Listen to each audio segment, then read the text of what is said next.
Wow.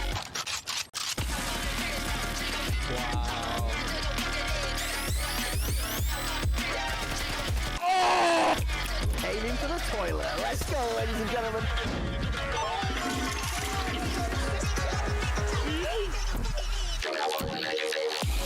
Oh my fucking god!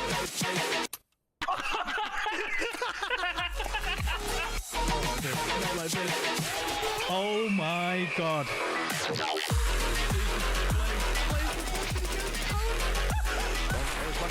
Diablo swings around. Oh, Connor with that's the knife and then doesn't go.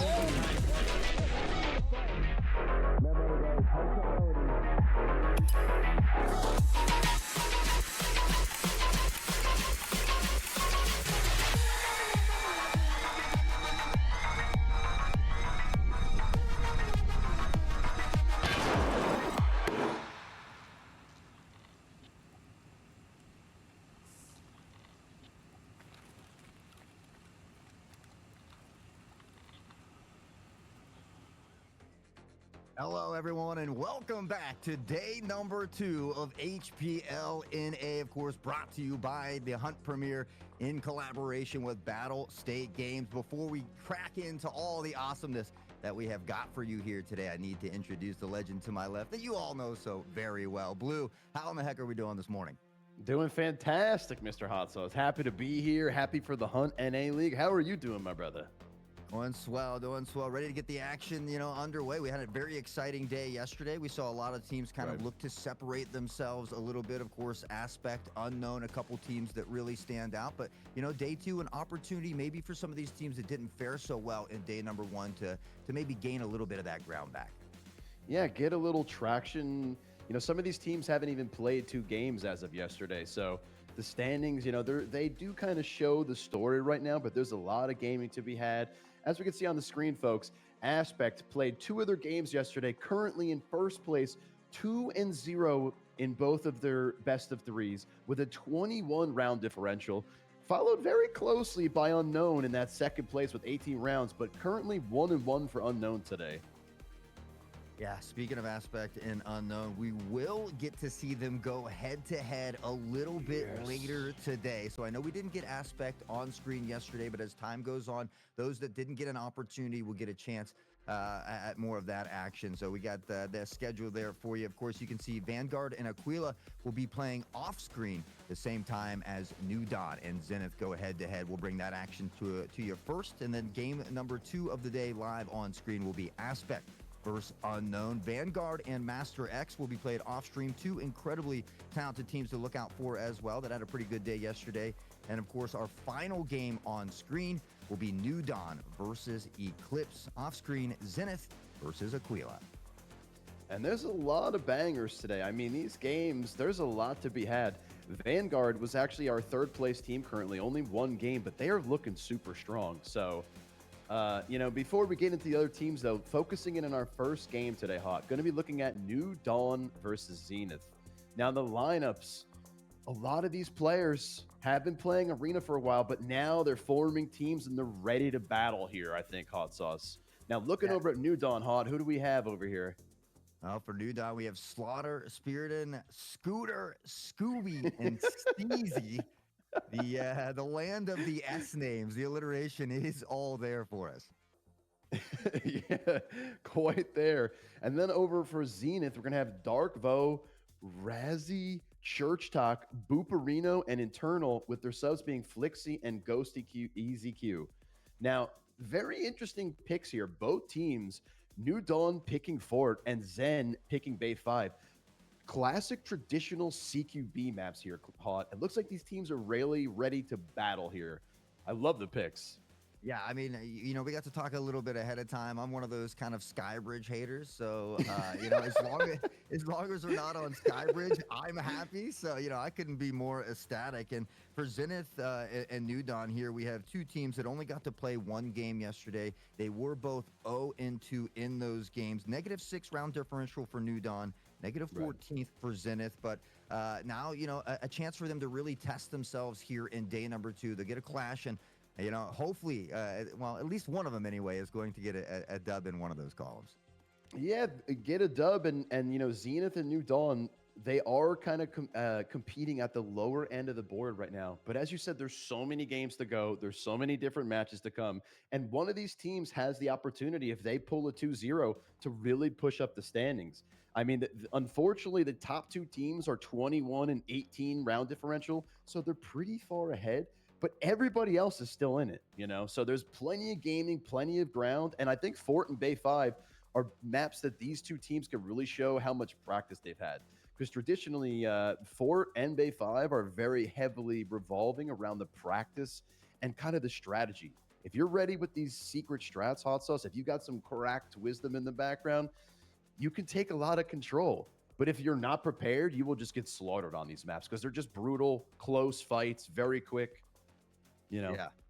And another thing to take in consideration too, we do have a couple teams 21-18, but they also played 2 games yesterday, whereas New Right. Dawn Zenith only did play 1 series. So if you have a dominating performance, there's a chance to gain a lot of ground there. And more importantly, aspect unknown going up against each other today. If we have, Right. potential some overtimes or things like that, that's not going to add a lot to their round differential. So there is certainly a lot of ground that could be made up here in day number 2.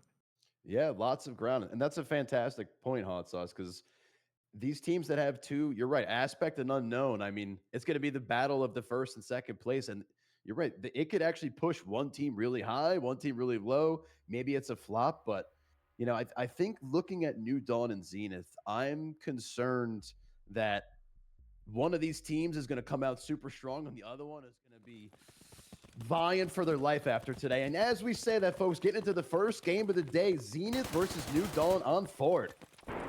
Here we go. Some early pressure toward that A site. Kind of a neutral split here for Zenith at the moment. Shots ringing out from both teams early. They're wasting no time cracking into the action here as we do see the device here, kind of lingering toward the A site as well, but now working that ebb and flow. After that quicken pace, they slow things down a little bit, and you can tell on that mini-map there's Zenith making that rotation toward the A site here as well. It could potentially leave New Dawn an opportunity to rotate away. Yeah, and 2 kills already. Oh, and Church finally answers Spirits and getting taken down. But good pressure so far from the attacking team. Got a lot of space, 2 in mid. They're controlling that heaven. They're actually pushing into the CT mid right now. Church taking out Pug, though. He's going to be flanking, actually, one of the attackers. Ooh, Eternal. What a great defense. Eternal and Church taking out 2 more members on A. Just 1 member left with Slaughter. Slaughter's kind of trapped now, Hot. He can't really get out of this position. Yeah, and it was New Dawn that found those first couple picks. I'm kind of surprised they didn't rotate away. They opted just keep pushing in there, and unfortunately it didn't work out in their favor. And, well, now it's all up to Slaughter, going to need a triple, maybe nothing short of a miracle here. Just trying to bait out all of those shots, a potential reload as well, and opting to go prone, hoping that they're going to push. But Zenith just playing very smart. They have control of the device here as well, and it's all up to Slaughter to make the moves. Time is ticking. Slaughter, I like the play, but with only 20 seconds left to find the bomb, he's not going to really be able to plan. He's going to have to kill all 3 members. Good idea, but unfortunately, Ghost just holds a good angle, takes the right hand, swings against him, and wins the trade. Great first round from Zenith. I mean, like as you said, New Dawn coming out with 2 opening picks, but right away answered, and then the defense just took over. Multiple picks on mid, multiple picks on A. Great overall first round for Zenith. Yeah, great display of patience from Zenith. And, I like at times to see that even on the attacking side as well. See if you can bait the defense out to maybe just overextending a little bit or looking for that flank. If you can find an early pick and give yourself or your team that little bit of an extra advantage, it could go a long way. But we're going to see Church maybe looking to get a cheeky nade kill here for the time being. Spirit in those, going to find Pooperino on the other side of things. And again, it's New Dawn with the opening pick. Ooh, great opening pick. Already players rotating in.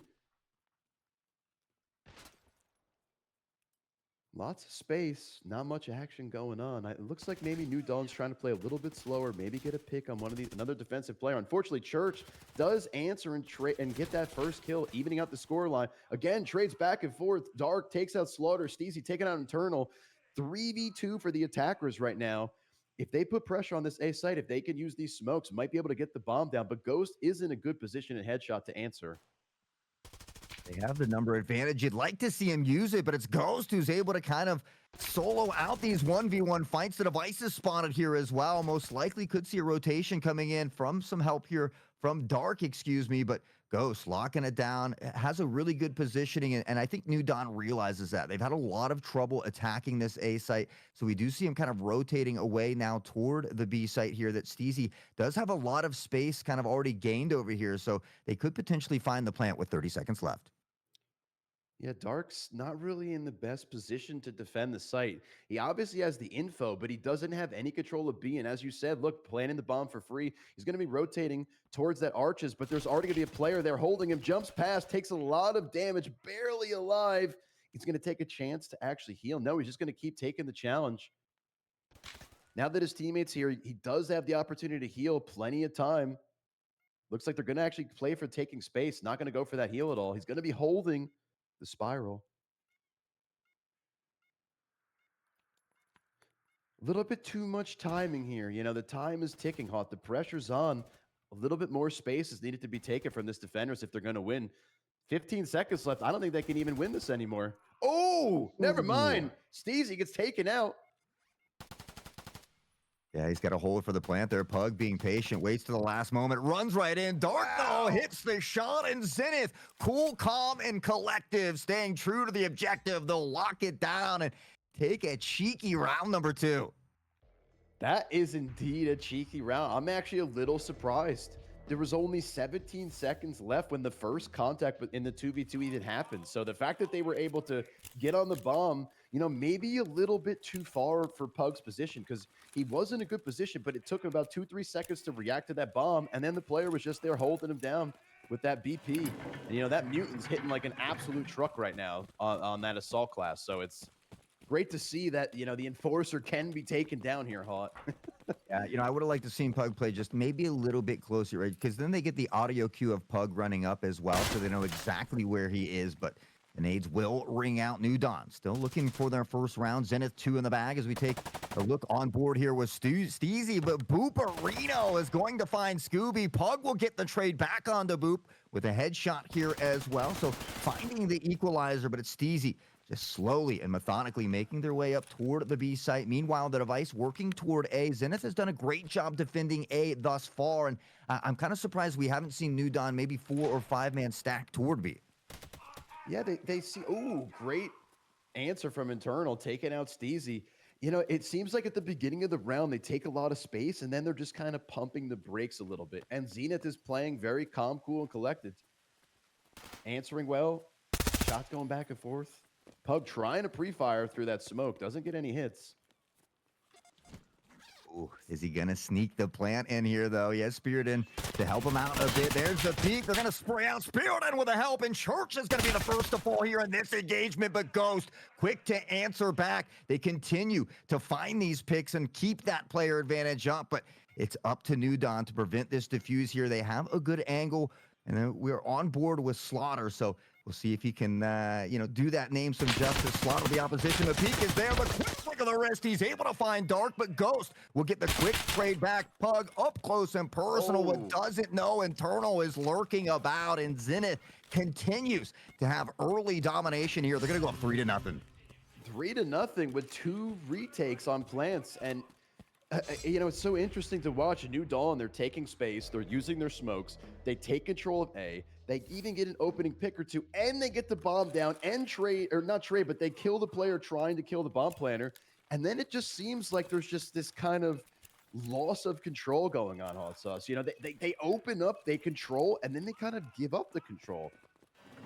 Yeah, it's tough. You know, you see these moments of shining greatness coming out of New Dawn, but consistency being the key word, and that's what's been really great here for Zenith. I mean, they've had a lot of success with only keeping 2 on that A site for defense. We see a little bit of a 2-1-2 split at the moment. New Dawn looking to find some pressure on B this time, but it's internal, waiting patiently, finding the headshot. Dark says, let me get a piece of the action as well. Steezy is going to go down. Spirit and takes a ton of damage, but will get Church as a consolation prize. Internal waiting patiently, finds one. Booperino will get involved here as well, and now they just need the cherry on top. Pug lurking through mid here as well, about to run into Ghost, and we'll find at least a kill here as we go back to a 3v1.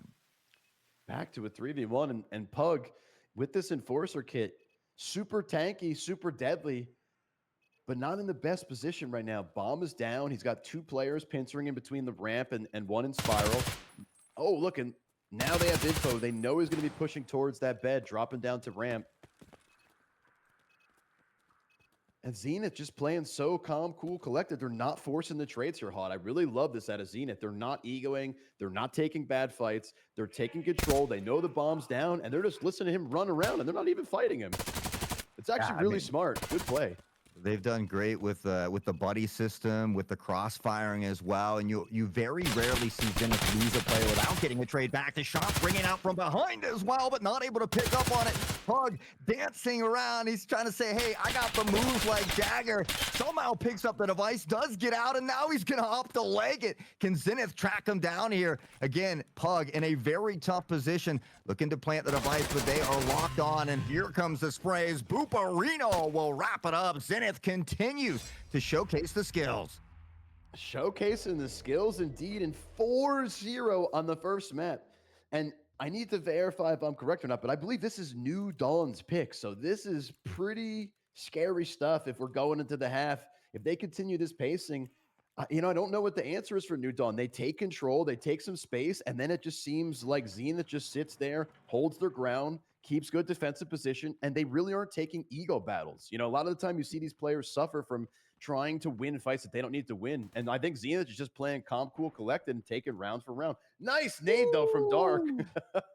Yeah, I mean, you're absolutely right. We see Booperino, though, going to fall here to Spirit, and they've had a lot of success holding down this A site with only 2, but now New Dawn looking to change things up a bit. Pug making a lot of noise up top, though, and Dark just kind of lurking down below for the time being. We'll hear the audio cue of them running away. On the minimap, we see Zenith rotating around toward that A side as well. And what a shot from Dark, threading the needle here as well. They look to find the plant, but shots continue to ring out through the smoke. It's going to be Scooby and Ghost who both find picks of their own as Spirit looks to defend that planter. So the device should go down here as Zenith will get some help in that backside as well. But I'm not sure what's going on with Slaughter. He's having a little issue here. Yeah, I think there might be some kind of bug going on. I don't think Slaughter can play it. Oh, no. Poor Slaughter. It looked like he had no hands. No hands, Ma, no hands. And now, unfortunately, Slaughter in the 1v3, no real space, and it seems like he's having an issue. Oh, he's calling for the knife fight, maybe. Ooh. Oh, and I hear the answer back. The Gladiators look to enter the Coliseum, but Eternal says, I had no part in that. That was not my agreement. And that's a tough one. That is indeed a tough one. It did look like, unfortunately, Slaughter had some kind of challenge because he at some point he just had no hands. He was just looking at his teammate. Teammates looking at him. They're just trying to figure out what's going on. Oh man, tough though. Maybe, 5th round like that, Hot Sauce. 5-0. You think maybe Lemony Snickets was lurking about because that was a series of unfortunate events. But, it varies from team to team. Honestly, I'd like to see the attacking side get 1 to 2 rounds at a minimum, but some teams do a lot better on defense. So it's really hard to tell until we see those swaps, but it's hard to count against Zenith, the powerhouses right now. As you take a look at the kill feed, Ghost, Booperino, both going to find picks on the other side of the map here. And again, it's Zenith with this player advantage. Yeah. Kind of the tail right now. Up 2 members.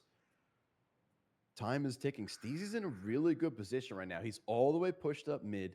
He can flank short. He knows. And a big whip. Oh, he does secure the kill there. Barely threads the needle. He does hear one close. Can Steezy pick up the second one? If he can pick this up, they can rotate, take the, unfortunately, Internal and Booperino take out 2. Pug does manage to trade out Booperino. 1v2 again for the Pug. Oh, and he takes him out, Hot. 1v1 situation. 50 seconds, plenty of time on the board. Yeah, beautiful pre-fires from Pug here as well. He's going to go ahead and circle back to pick up that device. There is a smoke in the way. He's going to look to bait him forward with that audio cue. Internal has been lights out. 7-1. Only 1 death here through these first 5 rounds as well. And close enough to that walk-in here. I'm kind of running back. So just backpedaling, making sure that Pug doesn't opt to 180 and turn back to A. So it does look like, Zenith is going to read this out. It does appear Pug will be, at a minimum, able to get the device down. He gets the plant down. And, you know, at first I was questioning why he went up ramp, but he actually made a really smart rotation. He predicted that Internal would match his pacing and went to cut him off. And rather than let him cut off, he went down that ramp. Internal dropping down shots towards bedroom. Nothing connecting. Pug needs to win this round if they want any signs of life going into the second half. Six. Oof. Waiting for the sound of the bomb. Eternal on these pre-fires. He's just going to defuse. Oh, he gets it. He stops on the last second. Oh, my. They did it, Hot Sauce. We did it. We're on the board. Mom, get the cameras. But, you know, it was much needed. And it's something like that that can be a single spark to ignite that spectral fire for New Dawn. One round in the bag. If they can find a way to kind of win out here in this first half and look to carry that momentum toward the defensive side of things, they could potentially turn this game around. It starts one round at a time. New Dawn looking to do it here. Yeah, plenty of game left. And just like you said, momentum is a massive thing in these competitive environments. One round may change the pacing, but I don't know if Eternal. Oh, Dark with another nade. Very, very clean nades coming out of this defense. I mean, they're just doing a great job, Hot Sauce. I'm very impressed with Zenith. They're holding their positions, playing headshot well, using nades well, answering the rotations, and clutching out the rounds. New Dawn's got a lot to deal with, but there's still plenty of game, and he answers with the nade. He said, anything you can do, I can do better. But I don't know. I think they picked up Dark off the reserve list from the Lakers because my man's already got a couple made kills in the bag and continues to have a lot of success. Sprays coming through the smoke. No real damage done just yet, though. And an early plant here for New Dawn. We're getting to see some life breathed into this New Dawn squad. Shots ringing out back and forth and great smokes from New Dawn. We have seen that the defenders really can't. They're just now, the plumes are just fading. They have space, 20 seconds left. Scooby, big kill onto Internal. 4-3, they're up here, Hot. I think this could be another round, and Scooby putting a lot of pressure from this D2 position. Take Dark, does take him out. Pug takes out Church, goes taking out Pug. Shots back and forth, 8 seconds. They're gonna have to defuse now or they're taking it out, and I think this round is New Dawn's. New Dawn again coming up with a back-to-back round win here. Slaughter will be dropped by Dark as a little consolation prize, but the bomb, the device has gone off, and with that, New Dawn, will put 2 in the bag. So we talked about that first round, you know, being that spark to ignite that fire, and maybe that's what we're seeing here from New Dawn. So hopefully they can continue to carry that momentum forward. Zenith looking very strong through the first 5, but maybe, you know, finding a little crack in the vault here. Yeah, and a lot on the back and the heels of these rounds they won, they retook. They had a lot of good plays. And, you know, Zenith really did a great job of retaking. So New Dawn tightening up their defense on the bomb. Maybe that's the key that they needed earlier on. Going into the last round, though. 5 players slamming onto B. Internal takes that one, but immediately traded by Scooby. Bomb is going down here, Hot. For free. Able to find that plant. Stay with a huge double kill. He wreaks havoc. Ghost coming in to find Scooby. Says, no Scooby snack here for you. And now in a 3v2, they have to pressure on. They have a little bit of time to work with, though. 38 on the clock. Slaughter finds Booperino, and now it's all down to Ghost in a 3v1. They're going to hear the audio cue of him legging it around here as well. Tucking to the corner. The shots rain down. The flick not able to connect on the mark this time. We'll get back into safety. Has one on the backside here as well. And the spray from Slaughter is enough. New Dawn now beginning to pick it up. And looks like we are indeed looking at a new dawn. It's a new day going into the new half. What a way. 3 rounds in a row. And, you know, I think New Dawn could have picked up more rounds. They took a lot of control early, Hot. They got opening picks. They got the bombs down. Unfortunately, didn't secure those rounds, but maybe going into defense, they're going to feel strong. As we talked about, that momentum, 3 rounds after a pretty tough 5-0. Taking those 3 rounds is going to feel real good going into this D. Yeah, you know, and a lot of us NA guys aren't used to waking up early, you know, so maybe you get those first, you know, few round jitters out of the way, and now finding their stride. So we'll see if they can continue that momentum forward here now on the defensive side of things. And it does look like Zenith is going to opt to send that 5-man toward the A site. There's only 1 here for New Dawn, so this could be huge for Zenith. Shot starting to ring out. No one dropping quite yet. Flashes. big opening pick from Dark. Looks like they're going to start creating some space on A. Multiple players in that kitchen area. One by D1. One's holding the rotation.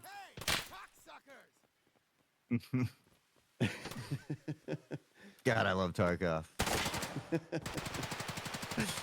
Sometimes you just got to let them know how you feel. That was a good early rotation from New Dawn as well. And Steezy's going to pick up a kill here on the Church. Springs in the smoke, almost hits the mark. Back to a 4v4, but Scooby, not a lot of health on the cards. The device is down here, though, and that could be good reason for New Dawn to begin to shift that way and help out Steezy a bit here.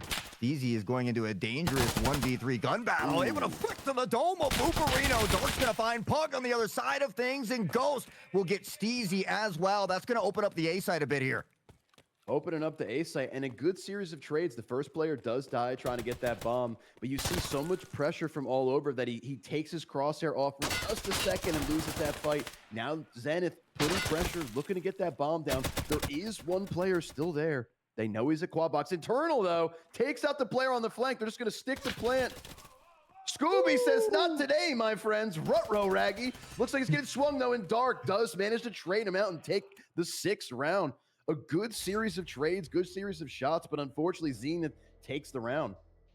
Yeah, I mean, and that's what Zenith needed to do, right? It was New Dawn who's kind of beginning to put all that wind in the sails and maybe deflate some of that of Zenith over there. So a good answer back for them. They keep that double on the lead here as well as they push to close this one out here on Fort. But I don't know. I feel like a lot of teams say it's a little bit easier on the defensive side. I tend to lean that way as well, but we've certainly seen a lot of teams kind of do the opposite yesterday in day number 1. Yeah, and I think it's about the play style. Zenith seems to have this more methodical approach on defense. Maybe that's how they'll attack. Some people may be very violent on attack and take a lot of space. You know, it's all kind of how they play it out.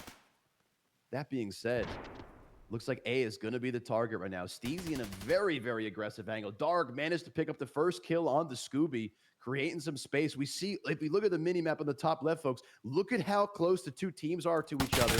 6, 7 members, blasting, internal, popping off with that marksman class, takes out Steezy. 2 members up, 3 members up. Boparino's on the Spiriton. Sends him home to the Spirit Land. Dark takes out Slaughter Pug. Finally picks up a kill for New Dawn. But man, this is looking tough. 1v4 situation. Bombs getting planted. How does he take this home, Hot? Yeah, I don't know if he does. I mean, Pug has to straight thug it up in here and see if he can just get an insane 4v1 clutch. But he's going to start on the Dark. And Ghost quick to find the trade. It was a nice initial shot. But again, when you're in a 4v1, it's just a really tough position to be in. And when you have a player like Dark who's finding an opening pick almost every round, if not with the gun, with the nade through the air, it's tough to deal with at times. So we got to find a way here for New Dawn to answer back and begin to pad some rounds of their own, because Zenith getting very close to closing out game number 1. Very, very close indeed. And, you know, the momentum that New Dawn had going into the half is pretty much gone. And Zenith seems to kind of just be in total control at this point, huh? I mean, they're playing how they want. They're taking space. They're winning all their fights. They're getting the bomb down both rounds. I mean, it's just a great offense. But Scooby says, shut up, Bluey. Takes out Buparino. 5v4 situation. They are putting a lot of pressure onto that B side. Ghost a little too aggressive on that ramp. Spiriton with a great defensive kill. Now, 5v3. They need to take this round home, Hot. They need this round. Yeah, it's a pretty much a must-win round for them. They've started off very nicely, and it's a round that they should be able to secure, given they have the 2-player advantage. But this is what Zen does. They slow the game down a bit. Scooby's not going to allow it. Finds a nice pick onto Internal here as he hits the headshot. Scooby waiting on the other side. We'll hear that rotation coming from Church. Steezy waiting on the other side. The 180, and he nails Church. The device goes down as well, and it's all up to Dark.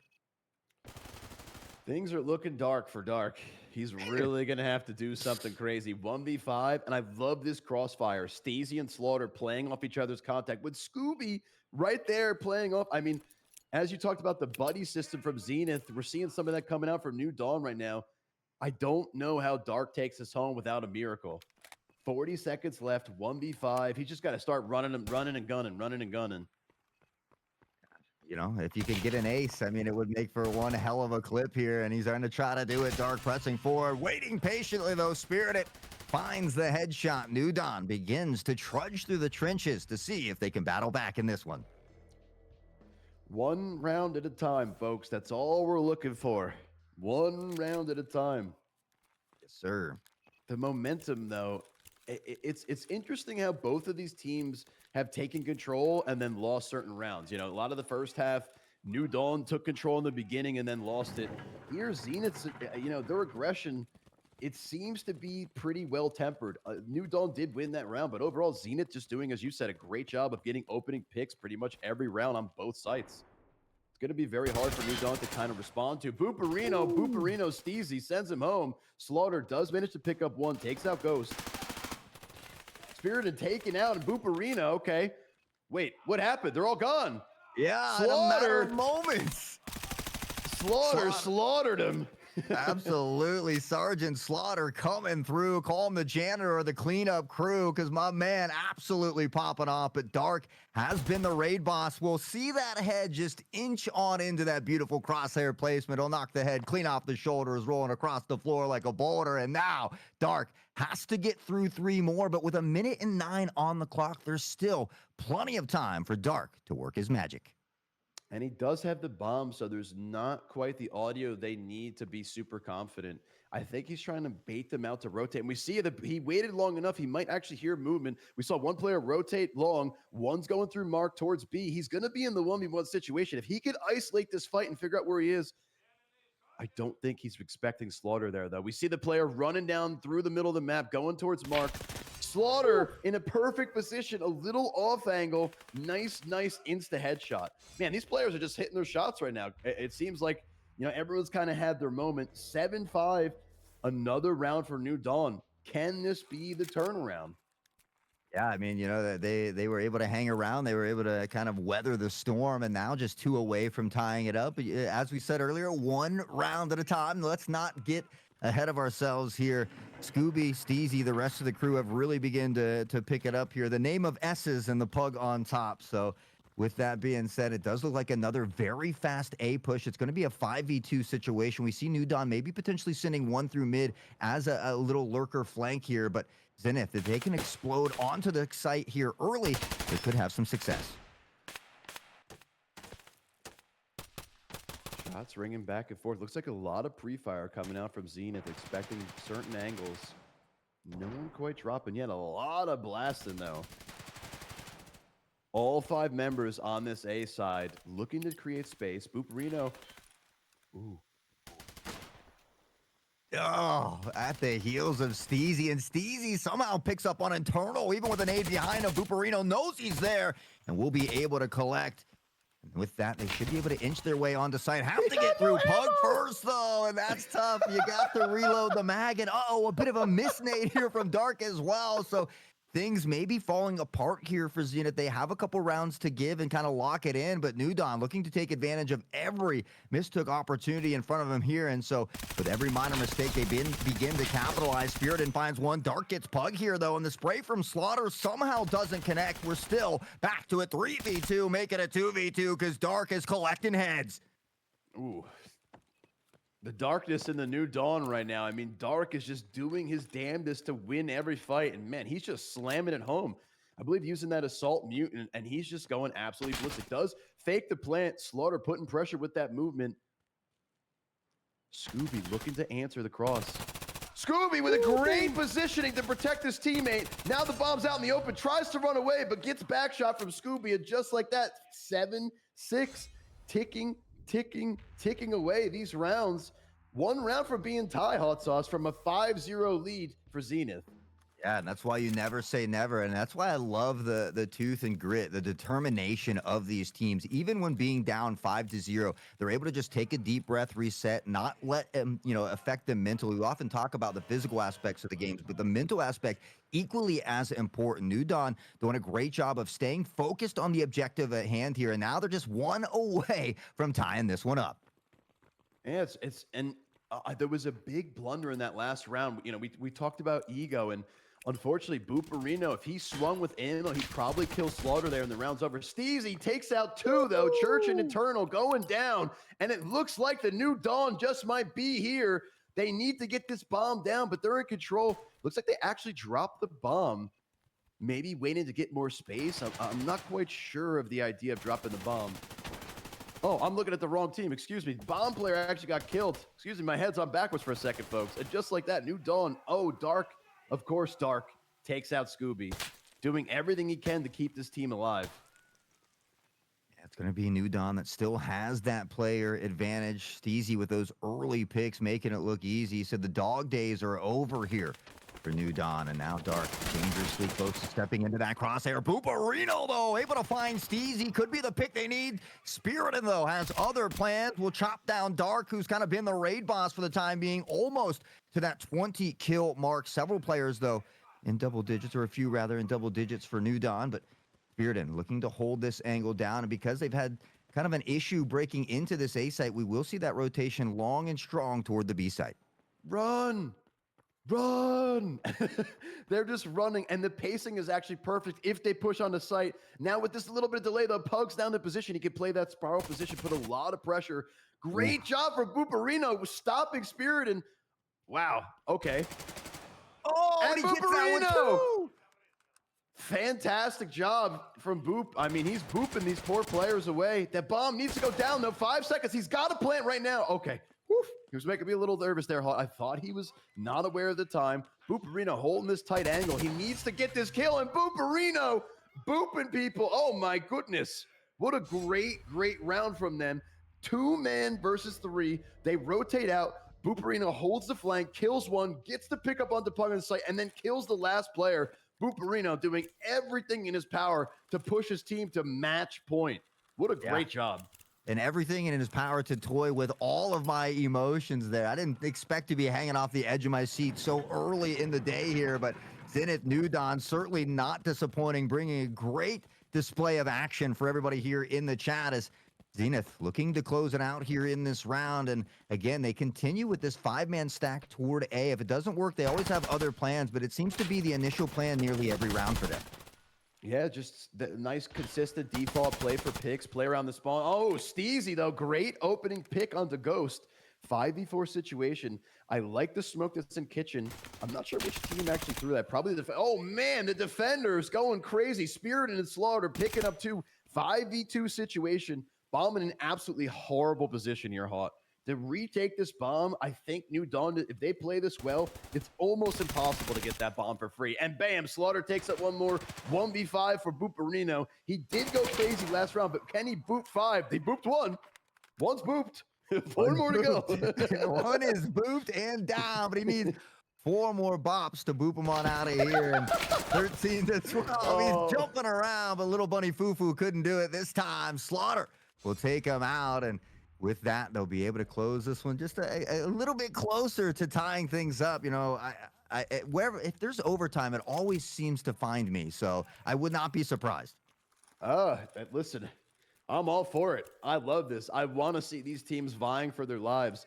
And, you know, this is why you can't go off the standings from one day, folks. Both these teams pretty similar in the standings, and yet they're battling as if they're both great teams, taking rounds back and forth, great retakes, great use of utility. I mean, both teams really playing as if they practiced a lot. It's really awesome to see. We see hyper aggression coming out of that defense in mid. Looks like he did manage to back up, though. Able to get back to a safer position. Dark and them kind of both like a deer in headlights, not really expecting each other to be that close. But again, we will see that kind of 4 or 5-man stack now beginning to head toward A. We will have one lurker here because of that early spot at mid. That's going to be an internal. And honestly, I got to give some props to internal, doing very well for that marksman rifle that we don't often see. Yeah, he really has been playing it well. He doesn't seem to put himself too close. He's got a lot of impact frags, too. I mean, a lot of very, very vital kills. Booperino gets booped by Steezy. Man, he's trying to use the footwork, but maybe a little too hyper-aggressive. And that's the challenge here, Hot Sauce. The pressure's on, and, you know, you want to get the kills for your team, but you got to slow down maybe a bit. Church answering, evening up the scoreline, 4-4. Time is ticking, 45 seconds. That's the importance of that ebb and flow, knowing when to explode and when to pull Oh! back. The Ghost will find Steezy, and that could be the opening pick. They need to kind of alleviate some of this pressure, open up the A site. The plant will go down as they look to close it out here. It could come down to the wire. Dark able to find Spiriton, and now in a 4v2, it's certainly favoring Zenith at the moment. Man, that hyper-aggressive push, he died, bomb gets down, 2 more teammates down, and now Scooby-Doo, Ruh-roh, you're in a 1v4, buddy.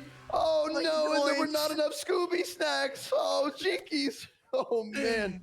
And just like that. What a game, though. Yeah. 9-7 here, Hot. And a great job for both teams. Absolute banger to start the day. Yeah, 9-7. I mean, it came down to the wire. We were almost blessed with overtime. Dark, your MVP, of course, with 19 kills, 13 headshots, a few grenade kills in that mix as well. And again, I mean, honestly, I felt like the MVP well represented there. Dark had some really key clutch moments, but it was the whole crew playing so well together. Smart decision making, great rotations on defense, and you know, that final round there on offense, just barely able to edge that one out. Yeah, and you know, I love the ebb and flow that you mentioned of, yeah, you see New Dawn coming out, they get these opening picks on attack, Zenith answers well. Then New Dawn answers with the 3 rounds, we swap halves, and then it's just a bloodbath, back and forth, blow for blow. Each player on I can't really say I noticed a player who wasn't really contributing to their team's success. You know, a lot of hyper aggression, a lot of defensiveness, but overall, Zenith kind of just answers a little bit better on the day. 9-7, it was really close up, and I think in those clutch moments, I think the cool heads of Zenith prevailed. They, as you mentioned, they were so slow and methodical on some of their retakes, and they were big retakes that they won, and it was all down to, you know, kind of the pacing. Really, really great job though from both teams. Yeah, and for me, you know, I wouldn't be surprised if New Dawn comes out here and takes game number 2 because it felt like New Dawn just had a slow start. Like we talked about those moments of greatness in the early rounds. They were able to get the device planted. They had the Right. numbers advantage, but they were just making some minor mistakes that Zenith was able to capitalize on. So it seemed like they certainly locked it down on the latter half of that game. So I think if they Right. come to play like they did in that second half of game number 1, they very well could take a game away from Zenith. But these two teams seem to be very evenly matched. So it always leads for at a bare minimum, a fun, exciting game. I mean, that was awesome. The fact that New Dawn opened up, they took control, and Zenith answered. And then we flipped sides. I mean, it was really just both these teams answering each other so well. And as you mentioned, maybe now that they're woken up, maybe, you know, it's noon or close to noon, these players may actually be awake. Maybe they're ready to game. Yeah, you know, sometimes it takes us a little bit, a little bit more, a little longer to get going, if you will. So, but I'm excited for this. I think we're heading to Bay 5 next as well. So obviously a map that everybody's very, very comfortable with. And I do believe Zenith is starting out on the attacking side on this one. So maybe an opportunity for New Dawn to get those early rounds that they need. I mean, we saw Zenith go up 5-0 in game number 1. And I think, you know, if New Dawn could have found a way to get a couple of those rounds early without those minor mistakes, we would have saw a different outcome. But time will tell. And yeah, I mean, and that's kind of how close, as you said, it's so evenly matched that when New Dawn had an advantage, Zenith was able to answer and capitalize and retake. And then vice versa, you know, Zenith had some advantages and New Dawn answered. So I think this Bay 5, though, is going to be a bloodbath hot sauce because I saw multiple players on both teams. You know, you saw Slaughter, Buperino, Dark just running around fragging, and Bay 5 is so good for that. There's so many weird rotations, so many spots, and it's the only map we have that actually has this middle area that you can kind of traverse through the middle and then go to either side. You know, you see that with Fort,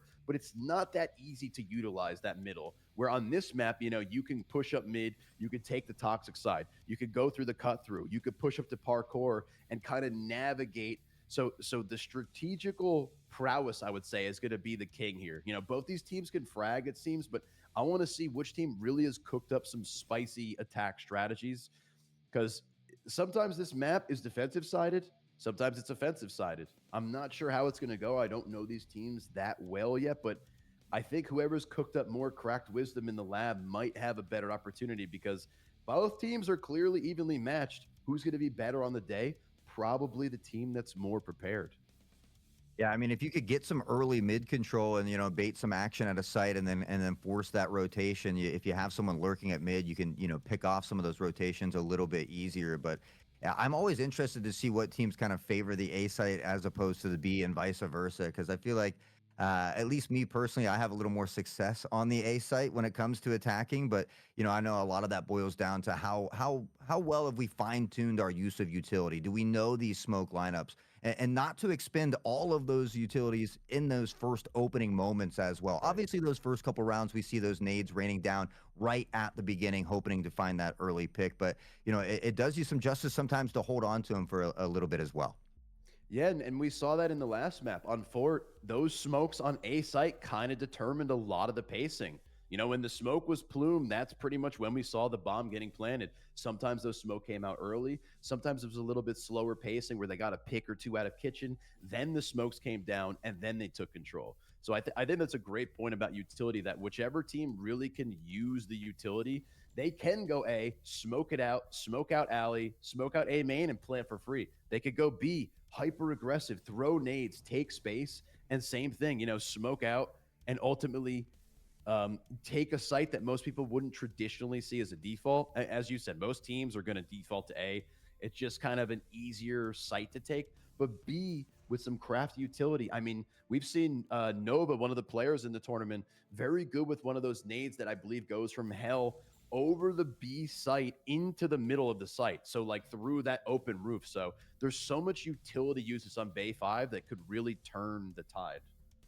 Yeah, I think that's one of the injustices I do myself is I don't ever bother taking the time to learn those nade lineups. So I put that responsibility on somebody else and hope they know it. But I mean, it's equally an important aspect of the game. I mean, we saw it in game number one where Dark was able to find a couple. I know there was a couple other ones Right. from other members as well. But it's just little things like that when you get that early player advantage that can kind of really help propel your team to that victory. Yeah, and for a player like Dark, he was fragging well with his weapon. So when he's combining that with his utility usage, it was just such a powerful combo. I mean, what did 18, 19 frags, 13 headshots? And Mhm. that means pretty much all of his kills were headshots because he did have like 3, 4, and 8 kills. So when you combine that fragging prowess with the utility mastery, it really is a scary combo. But I think New Dawn, based on the last few rounds, I'm gonna give New Dawn the edge here. I want to see them get wild and violent. I want to see some booping. Yeah, no, and I couldn't agree with you more. I have a feeling. I don't know why. I'm not here to play favorites, but I feel like New Dawn can inch this one out, tie the series up 1-1, so they can each get a point apiece here on the board. Obviously, Zenith has other plans. We'll get cracked right into it. On board with Church Talk, Steezy finds the first one, goes quick to trade it back though. Steezy will fall here as well, and they're going to look to continue this push toward the A site. And that's such an interesting smoke. That might actually be a defensive smoke right there. They blocked out the A main and the alley, so they can't even push up right now. Very, very interesting. And he tries to nade into the smoke. Zenith with a great read. Slaughter picks up one of the players on A. The bomb is rotating very, very quick. Looks like they're going through that hell area, taking the long, long rotation around the map here, Hot. And just like that, Zenith again answering with some good strategical rotations. Yeah, rotations have been absolutely key thus far, and we see it again heading now toward the B site. New Dawn able to get at least one there for the time being, and you can see the camera drone flying in overhead. Appreciate all the observers here today, always bringing us the excellent visions as Church tries to duck behind the box. The plan tries to go down. Spiriton's going to catch him off guard, but Dark quick to find the trade. There's still one more lurking here for New Dawn, and that is going to be Scooby on the other side. He's going to wait for that audio cue of the device here as well. Slowly inch forward and find the pick, but the device, I believe, has gone down. Bomb goes down, but Internal is going to have a real tough time retaking the site. I mean, Bomb's down, pushing in with the marksman rifle. He's doing his darndest, but man, great job that I believe it was Scooby took out the planter right as the bomb got planted. But in this situation, it almost worked out that the bomb was planted there, Hot. Internal had no opportunity to really rotate or, we saw him looking through the windows. But the time, with only 5 seconds, 6 seconds to defuse, he knew right away he needed to rotate in. And with that marksman rifle, that's where it's going to really suffer. Those close, very quick pace, shots. And when you have 3 assault players against a guy with a marksman rifle in CQB, things are not going to work out that well. Yeah, not the most favorable position to be in. And honestly, a great start here for New Dawn as well, as they only lose 2 members in round number 1. So a good way to answer back after that loss there in game number 1. We'll see if they can keep that momentum rolling for the time being, though. They got a nice split across A with some mid control here as well. And Zenith kind of sticking to what they did in map number 1. They wanted to always press that A site. They've got other plans in motion if they need to fall back, but kind of just stick to running it down A. Yeah, and this is something you mentioned, the traditional A. You know, a lot of teams. I don't want to give a broad figure, but if I had to guess, 80, 90% of Bay 5 teams will default to it. It just has so many more there's so much more utility usage that I think people are comfortable with. B is much more refined utility usage, and it's almost like you need like a blitzkrieg to blast onto the site and take control. A, you can play for picks. You can nade from your attacking side to the A main. You can smoke out that alley as we just looked out and block out most of the site. Lots of shots ringing out here, Hawk. No one quite dropping. Booperino with the first boop on the Steezy. Slaughter, lots of shots. Finally takes out Ghost. 2 players trading shots. Scooby takes out Booperino. Church does manage to take out Slaughter. Even numbers right now, but the defender's in a really good position here. New Dawn is still in plenty control of this round. Bombs on the back of site here, Hawk. What a great triple crossfire onto site right now from the New Dawn boys. Yeah, just doing a good job. We saw it from Zenith in that first series, and then now New Dawn doing it, just being patient with it. But Dark is going to be able to sniff out Spirit in here, finds that pick, and with that, it'll be Zenith who has the player advantage, but just 7 seconds on the clock. They have to get this device down, and Dark, lurking in the shadows, finds Scooby, and Turtle will pick up on Pug, and Zenith just flirting with disaster a bit there, able to take round number 2 away to tie up game number 2. I'm actually so impressed, Hawk, with Zenith's ability when the chips are stacked against them, their ability to just stay cool, calm, collected. I mean, the fact that they picked up 3 frags in 10 seconds and we're getting the bomb down is really hats off. I mean, that was such a good positioning and use of they didn't have any utility, but such a good use of positioning and a triple crossfire across that site. It looked like New Dawn had every advantage, and yet they answered them perfectly. Really, really great job from both of these teams so far.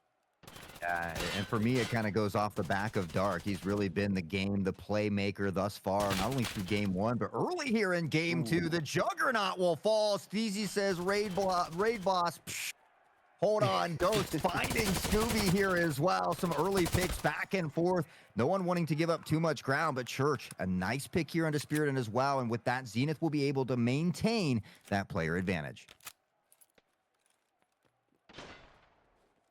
Looks like they're going to be starting to move towards A. 2 players on New Dawn still on that A side. Okay, all 4 members on the attacking moving towards that A. 3 on A main. Looks like 1 sitting back towards Alley. Here's this utility usage coming out. Going to be smoking. Looks like actually smoking out that hallway. Slaughter, great kill on the Ghost, evening out the numbers. 3v3. Slaughter going to take the fight. Doesn't actually manage to take out Boop. Not sure if either of them really took any damage. Slaughter did take a headshot. We can see that concussed icon, folks, on the right side of his character on the bottom of your screen. Ooh, Boop trying to pre-fire, reading Slaughter very, very well right now. 35 seconds. New Dawn still in plenty control of the A site. It looks like they're going to inch their way in here, looking to get that plant down. And again, flirting with disaster here, playing with every second that is on that clock as shots continue to be exchanged back and forth. Pug's going to pick up on Eternal here, and now the plant will go down. With that, it looks like Slaughter looks to pressure in here onto the side and has to be careful. Steezy on the other side of the peak. Steezy able to find one onto Booperino, and now it's all down to Church in a 3v1. They begin to close in like sharks in the water. They smell blood, and Slaughter will come ringing through. The headshot is good, and New Dawn will take back the lead. That's such a great retake right there. Pug playing super patient on that alley. Doesn't die. Doesn't let anyone control alley. And the last second before the bomb gets planted, he gets a kill. Slaughter puts pressure by rotating through that hallway and fakes like he's going to peek out. And Booperino, I believe, looked towards him. And then Steezy played a great job in A main and kills Booperino. I mean, that was such a great use of teamwork right there, where Slaughter baited out for his team. Pug got a big kill, and then Slaughter, as you said, slams home Church for that final kill. And New Dawn up 2-1. 2-1 on the defensive side of things, but Oh! it's Steezy who's pumping heads and getting bread. The 2K is good, and now the player advantage will favor them once more. Talk about a spark igniting a spectral fire. New Dawn has awakened, and they're playing very strong here in the opener of game number 2, but Ghost looks to snuff the flame. Church will get involved here as well as Spiriton goes down, and after the 2-player advantage, right back to a 3v3. Steezy has other plans, though. He'll chop down Church in the mix. The device is down here at mid, though, and that's going to be a tough spot to pick that up. Yeah, real tough spot. And Ghost says, don't really care. Puts pressure. He can grab this real quick. Nope. Fearless. Yeah, really ballsy move knowing that he's there. But we see actually that New Dawn player just rotated through the hell area, and he's slowly, actually he's not pushing up anymore. He's holding hell. Now he's rotating back towards that toxic green box. Got one player in cut, one player on A. Still that player lurking somewhere by B. Looks like he knows that they're putting pressure. Now, this is where it's going to be interesting. Eternal with this marksman rifle, he's going to need to take some cheeky peeks, but based on how they're holding, Eternal might be able to actually win the fights if they're holding like this. It's a perfect situation for the marksman rifle. Ghost just going to force the plan here, Haunt. Very ballsy, but an Eternal with a great positioning. Great read on the Pug. And the device goes down. Somehow they ease their way in, find the plan, and Eternal is going off of this marksman. Spots one on the side, but it's Steezy who finds the shots to the dome here. Now it's all down to Ghost to spray. The flick of the wrist, and he finds Scooby, but eventually will be taken out. New Dawn continues to put rounds on the board. Man, Steezy steamrolling through people with 8 kills already and defuses the bomb and wins the clutch. It is indeed a New Dawn today. Now, I'm not going to get ahead of our... Ooh, is that 5 kills, a little AC poo for Steezy that round? Man, he was cooking. What a great job from New Dawn. Now, folks, if you're just tuning in, the first game, Zenith was up 5-0 on New Dawn. Now, this is traditionally a defensive-sided map. You will see a lot of players favor the defense, but a really spicy attack can go a long way. Zenith, good team. They play slow and methodical. Still plenty of game here, folks. Don't count them out yet. You can't count anybody out. We saw that with New Dawn as they were almost able to come back and extend the series into overtime in game number 1, but carrying some of that momentum, allowing it to spill over here into game number 2. They've had a bit of early success, and now with that, we talk about the ebb and flow of things. After all of that explosive pace, we see everybody just kind of slow it down a bit, a little calm before the storm, if you will. Little calm before the storm. And you know, it's funny. You pointed out how people just generally love A, and we see every round Zenith moves towards that A. Maybe they're playing for picks. Maybe they're trying to bait out util, but just seems like the comfort pick for most teams. We go A, we run it down, we smoke it down, we win or we lose. And, you know, a little change-up might be good here, though. New Dawn has done a great job in the site. Spiriton with a great pick. Nice job from Pug, taking out another one. And a third. Woo! And Slaughter's the last 2 in a clean 4th round coming out from New Dawn. Man, they are looking tight. And we talked about before the game, Haunt, that we both had this weird feeling based on, you know, the kind of violence in this New Dawn team in those last few rounds on Fort map, how they would be able to really press Zenith on this map. And we're seeing that the aggression from this New Dawn team is really paying off for the Bay 5 map. Yeah, and really just phenomenal decision-making from a lot of the teammates here. Great situational awareness, but it's hard to tell until we really swap sides and get into those first few rounds, because this is what we saw in game number 1 as well, and New Dawn was able to bring it back as well. I do like him mixing up the strategy, sending the 5-man toward B, the fast rush, but it is going to be Steezy who finds one from behind. Booperino got a consolation prize in there. Eternal will grab one onto Slaughter as well, but the majority of the damage has been done as Scooby will collect on Dark here as well, and it's going to be all down to Eternal on this marksman rifle, finding Pug, but Scooby will find a little snack. With that, they'll be able to defuse the device, and New Dawn continues to assert their dominance here in map number 2. Yeah, and a little It seemed like a little blunder there from Zenith from Church. Church was very, very disconnected from his team and didn't, he took some shots in the back and then rather than fight him, he just kept running and kind of died for free. I wonder what happened in spawn. Maybe they forgot some util. Something must have happened, but I think if they were all there and they don't get that kill for free, it might have been a different round. Little disconnect from Zenith here. Maybe the pressure's starting to get to some of them. And I don't think he realized how close he was because he ran by and didn't really look left, didn't see him there. So I thought maybe he's farther away. He's not going to get to that angle in time. But, wishful thinking sometimes doesn't pay off. Zenith, though, looking to opt to run it right down B again. There's only one member over there for the time being, and you got to hope for it. But Spirit and Eternal both finding picks here in the mix. And Steezy, he'll get Church. He says, I know you're lurking here somewhere. Not this time, you little rat. I know, I saw him going to big. He actually takes out Scooby. Nice job from Church. I definitely was holding my breath when he walked there. Pug, nice kill on the Church, though. Evening it out. Bomb is down. Steezy! No! Uh-oh. Pugs are our favorite kind of dog. Why would you do this? Oh, no. An Internal slams Steezy, making it look easy with the marksman rifle. Oh, and Slaughter reads Dark, but Internal's there to trade him out, and a big second round coming out from Zenith. This time, Church did check his Connors. There was someone there. They didn't die to the back shots. Everything's fine now. 5-2. Zenith can pick up this third round here, Hot Sauce. We might have a literal mirror of the last game. 5-3 going into the half. Yeah, an absolute exact mirror. Pug may be calling Steezy a little sleazy for that team kill there, but hopefully they can laugh it off as usually the team members do. Take a deep breath, quick reset, look to power forward for New Dawn. If they can clutch up in this final round of the first half, it would be huge for them. But obviously Zenith having a little success over here on the B site, so they're going to opt to run it right back down this way yet again. Running it down yet again, and it's a good read. We see the comfort of default. They rotate away from it. Unspirited, good opening pick for the round.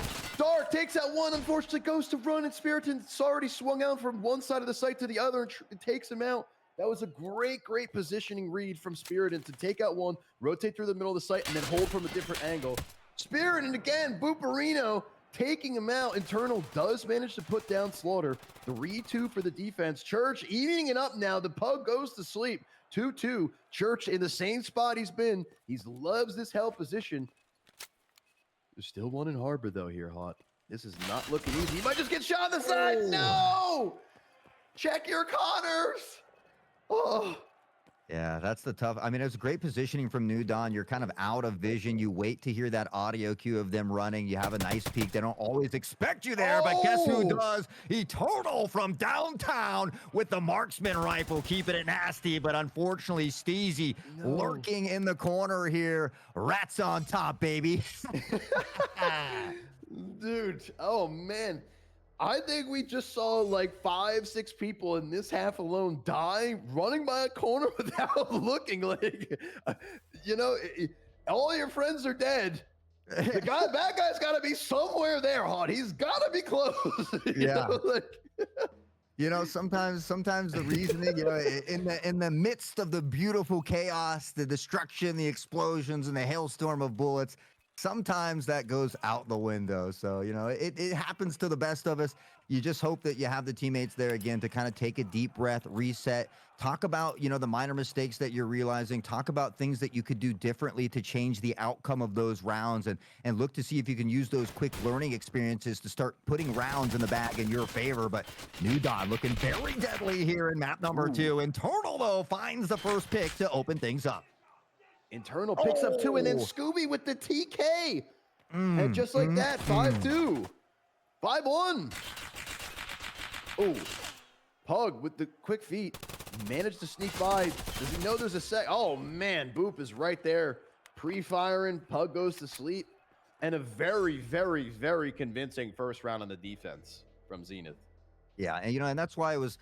Earlier, I was like, it's kind of hard to say what's going to happen until you see the other team, on that defensive role, a couple rounds on that defensive side as well to really kind of dictate the tone and the pace for how that game might play out. So Zenith certainly showing that they're equally as strong on the defense here. It's going to be up to New Dawn to find a weakness in this defense here and see if they can work toward that match point. One round at a time here for Zenith. And traditionally, again, this is a very defensive-sided map. It can be offensive-sided. So let's see if Zenith, now swapping sides, picking up that first round, how can they answer the aggression and the prowess? Steezy, as I'm yapping away, sends Ghost back to the Ghost realm. And a big pick. They have total control of Alley here now, Hot Sauce. Looks like they're pushing up onto the site now. Slaughter. Oh, finding one back as well. Maybe they heard you said, this is how we slow it down with a couple of early picks, Command Center. We hear you loud and clear. And with that Pug, Spiritin beginning to inch their way onto the site. They have to be careful, though. There is a firing squad lurking on the other side here. The device will go down. They have a bit of help in the background here as well. Pug pops ahead. The smoke cut finds some good cover. And with that, they're able to fall back and kind of play this post plant. Yeah, 40 seconds. Time is ticking. New Dawn up one member. Scooby looking a little hurt, but that's okay. Spirited in this classic rat spot. Probably going to play for the contact of his team. Very, very good defensive hold, though. I like how New Dawn is all backed up. Time is ticking. Zenith has to start picking up frags right now. They're going to clear for Spiritin. Does he see her? Dark? Dark! Oh, no! Dark gets taken out. Spiritin from that rat spot takes out two. The rat's on top again. Tag Rats on top, baby. The one tap all day. They know the last one's in the alley as well. With only 5 seconds left on the clock, there's really nothing Eternal can do but just shoot it out and see what he can take as a consolation prize. Doing well on the marksman rifle, but at the end of the day, New Dawn able to secure the round 7-3. A great display for them here in the second map. Yeah, and one of the key factors I'm noticing, Hot, is our Dark Horse from the first game. Dark only has 4 kills this game. He had 19 in the last game. So it just shows how, different maps, different play styles, these players, one map they're popping off. Then, that's where the teamwork, that's where the prowess of the strategical practice comes in. And, you can't rest on your laurels between these games. One player not contributing as much is it's amazing what a difference it can do game to game. Yeah, you got to hope that maybe if you do have a game where you drop a little slack, you have the teammates to pick you up. And talk about picking you up, Booperino back at it yet again. The 2K all day, baby. Hey, I'm confused, Hawk, because I saw a concussed icon, and he's got a beanie on. I'm confused. Those beanies are rock hard, bro, when you leave them out in the Russian ice. You dip them in water and you leave them out overnight, no problem. Oh, man. I don't even think it's a bomber beanie. Booperino boops 2 more with the cheeky play. He uses that smoke so well, takes all that space up alley. Is he going to greed for the ace? Oh, man, the timing. Steezy gets slammed. Oh, my. Scooby, rather. Woo, the ace of spades, baby. And we talked about it in the first round, when our first game, when New Dawn was looking for that single spark. Well, here it is. That, to me, that ace from Booperino can be that single spark to ignite that spectral fire and propel Zenith into an opposition to where they could potentially win this game. But as we said before, at the risk of sounding like a broken record, it starts one round at a time, and that's what they got to focus on here. One round at a time. One round from match point for New Dawn, but man, that was such a decisive Slaughter, great kill. Ghost takes out Steezy Spirit and takes out Dark. Booperino still alive. Church, oh man. What a wild hip fire. Managed to take him out. Does get bombed with that too. Does Church know? Church doesn't realize there's a guy right there, and Church goes for the hip fire, but doesn't win it. Oh no, the classic hip fire bait. You never hip fire in this game without a laser, buddy. Oh man, and even with that, but Boop still alive. Boop's another one. 2v2. If you're gonna hip fire, you need the frickin' laser beam guy. Booperino, though, what a round. 2 in a row where he continues to dominate. 12 on the board, looking for 13, and Spiritin will fall as well. It's gonna be all down to Sergeant Slaughter. Man, Slaughter doing a great read, though, does pick up the bomb. Ghost putting down those shots there. Actually might have just hidden his rotation. He's going to be able to get the bomb down for free here. It's unfortunate that Boop did rotate off the site. Boop does kill people, but now bombs down, and Slaughter's not in the worst position to take out this round. Taking a little bit of aggressive peek here, though. Both players going to be coming to alley. Does he hear him with that big helmet? I don't think he knows, and they're going to see him. Oh, he takes out Boop, kills him. Boop's killing everybody, Haunt. It doesn't matter. No one is safe from Boop. Do not stand on the other side of the crosshairs of Boop, or you will be indeed bopped. That is the rule of the day. Zenith will take another round away as they look to do the same as New Dawn did in game one. They're trudging through the trenches right now, trying to paint this beautiful comeback story. But can they do it? Consistency is key. And for New Dawn, they have a couple opportunities to close it out. They have a couple rounds to give, but you don't want to allow that momentum to shift all the way in Zenith's favor. Yeah, and this attacking side, the pressure's mounting. They're up, and then Booperino just boops a bunch of people back-to-back rounds, and it's starting to feel like this cloud hanging over New Dawn. They need to really open up. Oh, no. How many team kills have we seen in this game for New Dawn? Three, 4, I think. Yeah, at least. And in critical moments like these, I mean, these are essential. You know, you can't be taking out Steezy. Steezy's been kind of cleaning with it. You know, he's been kind of steamrolling some people, won a lot of important rounds for his team. Man, that's such a blunder with that nade. That's so tough. But 4 alive, plenty to drive down on A side.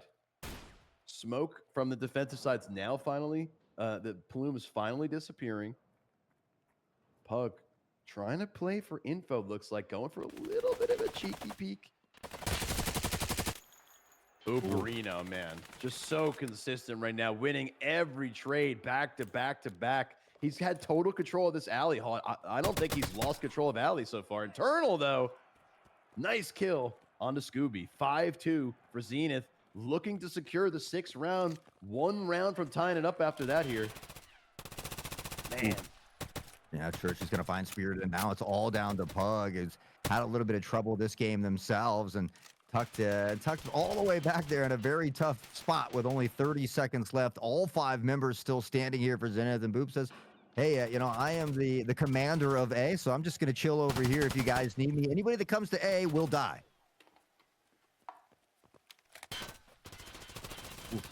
More shots ringing out. Dark looks to press forward. Pug does find one in the mix. Ghost will fall, and Pug continues to dance. A little game of cat and mouse, or Pug and mouse, if you will, but Internal quickly shuts that down, and with that, Zenith will take the round as they inch 1 more round closer to tying things up.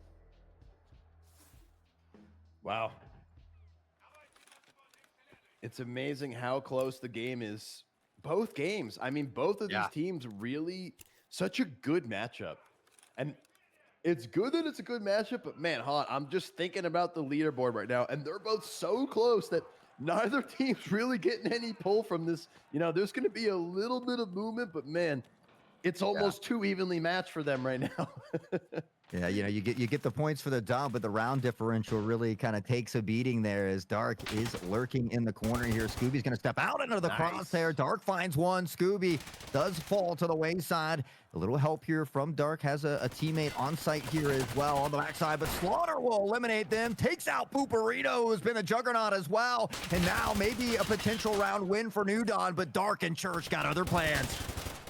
Oh, man, and just like that, Dark comes to life, picks up 3, and has the bomb down. His team is going to be behind him. Internal with 14 kills right now. Dark, definitely a very, very strong player, and Slaughter going to have to do his damnedest with no chest and really low HP in his head. 20 seconds. Not sure. He just really loves examining his gun, I think. Like, he's just going through the motions right now, just throwing nades, checking his mag. He's going to check his... Nope, didn't check the mag again. And then he gets shot in the back. Yeah, I think that first mag had almost no ammo, so he reloaded and then checked that mag, and he was realizing, hey, I'm in a really tough position. I have thrown a ton of bullets downfield, and I don't have many left here in the magazine. So, you know, again, just a tough spot to be in. But now we see, you know, Zenith, who is, again, trudged through these trenches. It's all tied up 7-7. They have an opportunity to take the lead, and again, it just goes to show that if you're on that attacking side and struggling, you can't let it affect you mentally, because you got to just take all the rounds that you can and look to capitalize on those strong defensive sides. Yeah, it's wild how much of a difference, the side you're on is. And Zenith just really doing a great job of answering. I mean, New Dawn, if we want to talk about momentum, had so much momentum going into the half, and yet Zenith just playing the defense so darn well. And Dark with a big round, I believe 3 or 4 kills last round, really turning up the heat, major picks, killed a player coming through connector, killed 2 on the back of site, rotated multiple times, played his life well, and ultimately closes out the round. Great job from Zenith. Church with a big opening kill on the Steezy, and the pressure is starting to mount for this new Dawn lineup. Yeah, a couple of those team kills, and then that nade kill on the Steezy as well. It seems like it's kind of snuffed the flame a little bit. The hot heat has ran a little bit cold, and now Zenith looking to capitalize, but Scooby's got other plans. Booperito will fall, and this could be, the little bit of push they need here to capitalize and go up to match point.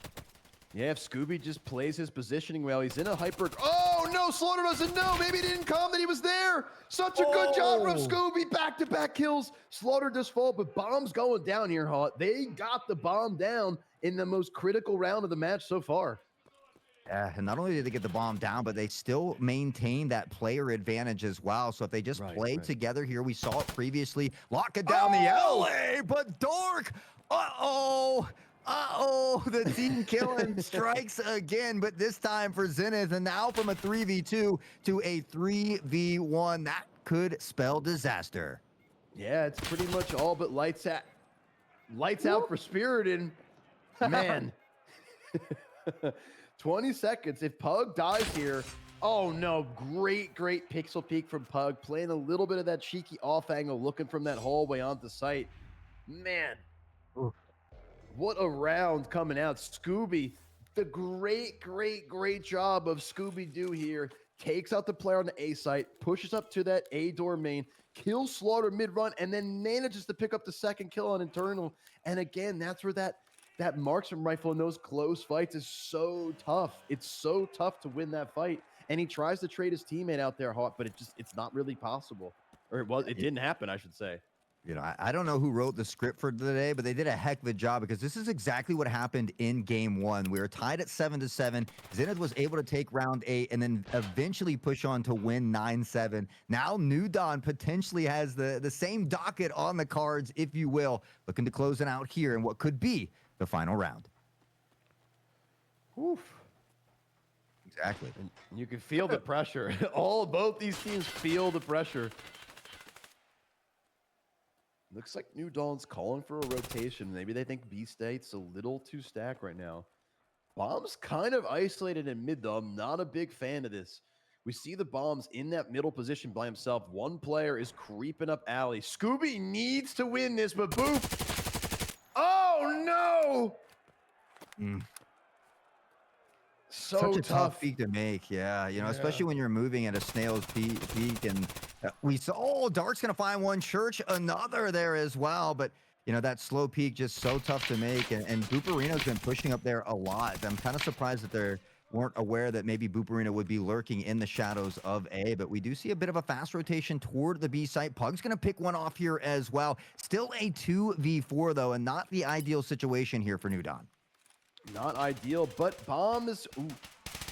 If he can kill this player, that's huge kill. Pug needs to react to this player pushing forklift, and this round, he might get shot in the back if he doesn't move up. Spirited with a big kill on the Ghost, and we're even here, Haunt. 2-2, 35 seconds. Booperino still alive. He's gonna catch him. He whiffs! The whiff! Oh. Pug finds one in the background, though. Booperino will get speared, and it all comes down to Puggy. Here's him running the big fire! And the Thug Pug does it, baby. New Dawn, 9-7, will give Zenith a taste of their own medicine from game number 1. The series tied at 1 apiece. They'll both take 1 point, but the round differential only 2 per game for each of them. My goodness, holy cow. What a way to end the game. The 2v4 clutch here, folks. What a banger, man. Such a good job from the boys over at New Dawn. Both these teams, as you said, the same match score, 9-7, 9-7. No one moved a drop today in the standings. What a banger, though. Holy cow, Hot. Yeah, I mean, I'm so impressed. you got to be happy if you're either team. You know, at least you don't go down 0 and 2 like the previous day. You're both able to take a win away. So you know, there's some things to take away, but obviously there were a lot of minor mistakes from both teams, kind of differing from either map. So certainly a Right. little VOD review to check out. And I think you know if both of these teams could fine tune those minor mistakes, kind of limit them to as little as possible, we could see them climb up in these standings. I mean, there's still plenty of weekends left here to go you know, in HPL in a Series 1 here. So, you know, it's tough to deal with at times, but we always say you're not defined by that loss, but by how you bounce back. And certainly they Right. bounce back very well here in day number 2. Yeah, and it was so close.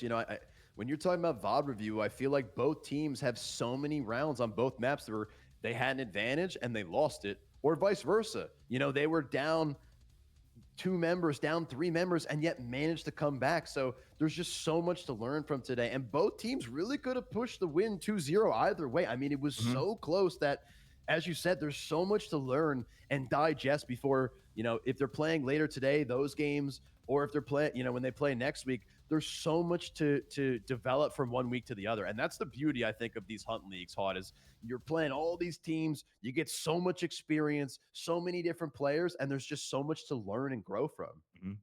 Hey, that's a nice thing about having a week off between, though. You know, you get to wait till the weekend, so that gives you plenty of time to go back and watch these Twitch VODs, to kind Right. of look and assess what your opponents are doing. What kind of strategies do they appear to be running? What sites do they often stack in the early rounds? All things that you can kind of notate to look to maybe give yourself a little bit of an edge when you face off a little bit later in this tournament. So, but again, hats off to both teams. You couldn't ask for a more exciting first series here as well. So I think the suit jacket's coming off soon. I'm already sweating, baby. Oh, dude, my window, I got the Arctic freeze blasting me right now. I'm right there with you.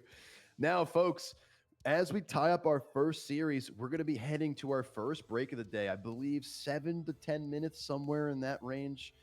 Go get some snacks, go use the restroom. If you're just tuning in, go peep some of those first games. Absolute bangers back and forth. And we'll see you all soon, me and Hot Sauce and the rest of the Hunt team.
We have a minute, right? Or no? Hello there, folks. How we doing? Welcome back. Perfect to the timing, I guess. Premier League. Yes, sir. Oh, Well, welcome back, everyone. Though, go ahead.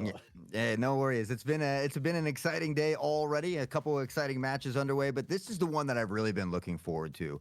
Yesterday we didn't get to see Aspect live, so to speak. They were playing off stream. The only undefeated team currently who's sitting at 6 points with a 21 round differential, going up against Unknown, which is that #2 squad as well. So a test of the two juggernauts that get to go head to head, and a really good testament, I think, for Unknown as well.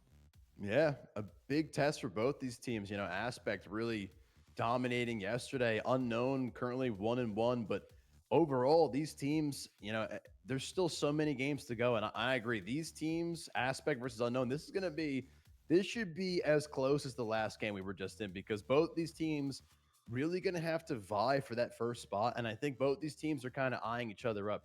A lot of history between the two teams, a lot going back and forth in terms of, practice and scrims and how they're playing in tournaments. So both these teams are going to really be vying to show what they're made of today, Hot. And I think they both have been preparing their butts off. Absolutely, and I think it showed in day one rather. But here we are, both of the tough teams going up against each other. I think Aspect, their first map pick is Bay 5, so we're going to be starting out on Bay 5, and then we will head to Bowl after that as well. So a lot of close quarters again to start things off. Bowl kind of gives you the best of both worlds. I think Bowl is one of those ones where utility you see a little bit more prevalent. The lineups are a little more well known, I would say. Right. And it's because it's not as much heavy lifting for these teams, I'd say, Hot. If you're going to smoke off Generator and you're going to smoke off, the front of sight, or you're going to smoke off curtains, like it's pretty standard kind of easy smokes. Any one of us could really learn these, though. That being said, Aspect going to be going up against Unknown here, folks. Aspect's lineup: Deceased, aka Oberst Tom, or previously Oberst Tom, Zachrix, the Apollo C, Head Eyes, and Europe, with Blue and Xanax on that bench, going up against Unknown. Barbaric, Undead, Strix, Cruisin', and Sleek, with Watchful and Nuclear on that bench, or on as substitution, excuse me. Yeah, we got to see Unknown yesterday, and Cruisin' was doing just that. Cruisin', Strict, Sleek were cleaning up. Undead was playing very nicely. Barbaric was often getting those opening frags a lot, but there was one map where Barbaric did struggle a little bit early, and I feel like maybe it did happen to be on Bowl. They were able to lock it in when it mattered, but so I expect them to come out even more hungry today for this win, especially since they're going up against Aspect. Yeah, and both these teams know that there are longer standing teams in the NA region, and there are some newer teams. Unknown, definitely one of the quote unquote newer rosters, but all of these players, Barb and Undead previously on a team together with Sleek, and Strix and Cruisin', all high end players. I mean, these are some of the best talent NA has to offer. And the same thing is true for Aspect. Two teams that are really stacked up on players who, we're not just talking about the general, oh, I think I'm good. I mean, both teams have tournament winners in, Team Fight or in other leagues like the Arena Pro Series. Both these teams are stacked up in terms of lineups, and both these teams really are looking to prove who's the best in North America. Yeah, and we've seen, as you said, Oberst Tom are now Deceased, Apollo C. We've seen them play together in some of the base game tournaments. We've seen them do well together, well in the solo base game tournaments on Factory as well. That happened last year. They're no strangers to playing with each other. This team has very, very good team chemistry, and I think that's something that at times can help set them a little bit apart from some of these other teams that might be a little bit newer or have some newer members coming on to the roster. But for me, this is definitely one of the most exciting games here, just because they are that #1 and #2 seed, and so we get to see how much that round differential will be expanded here today. Yep.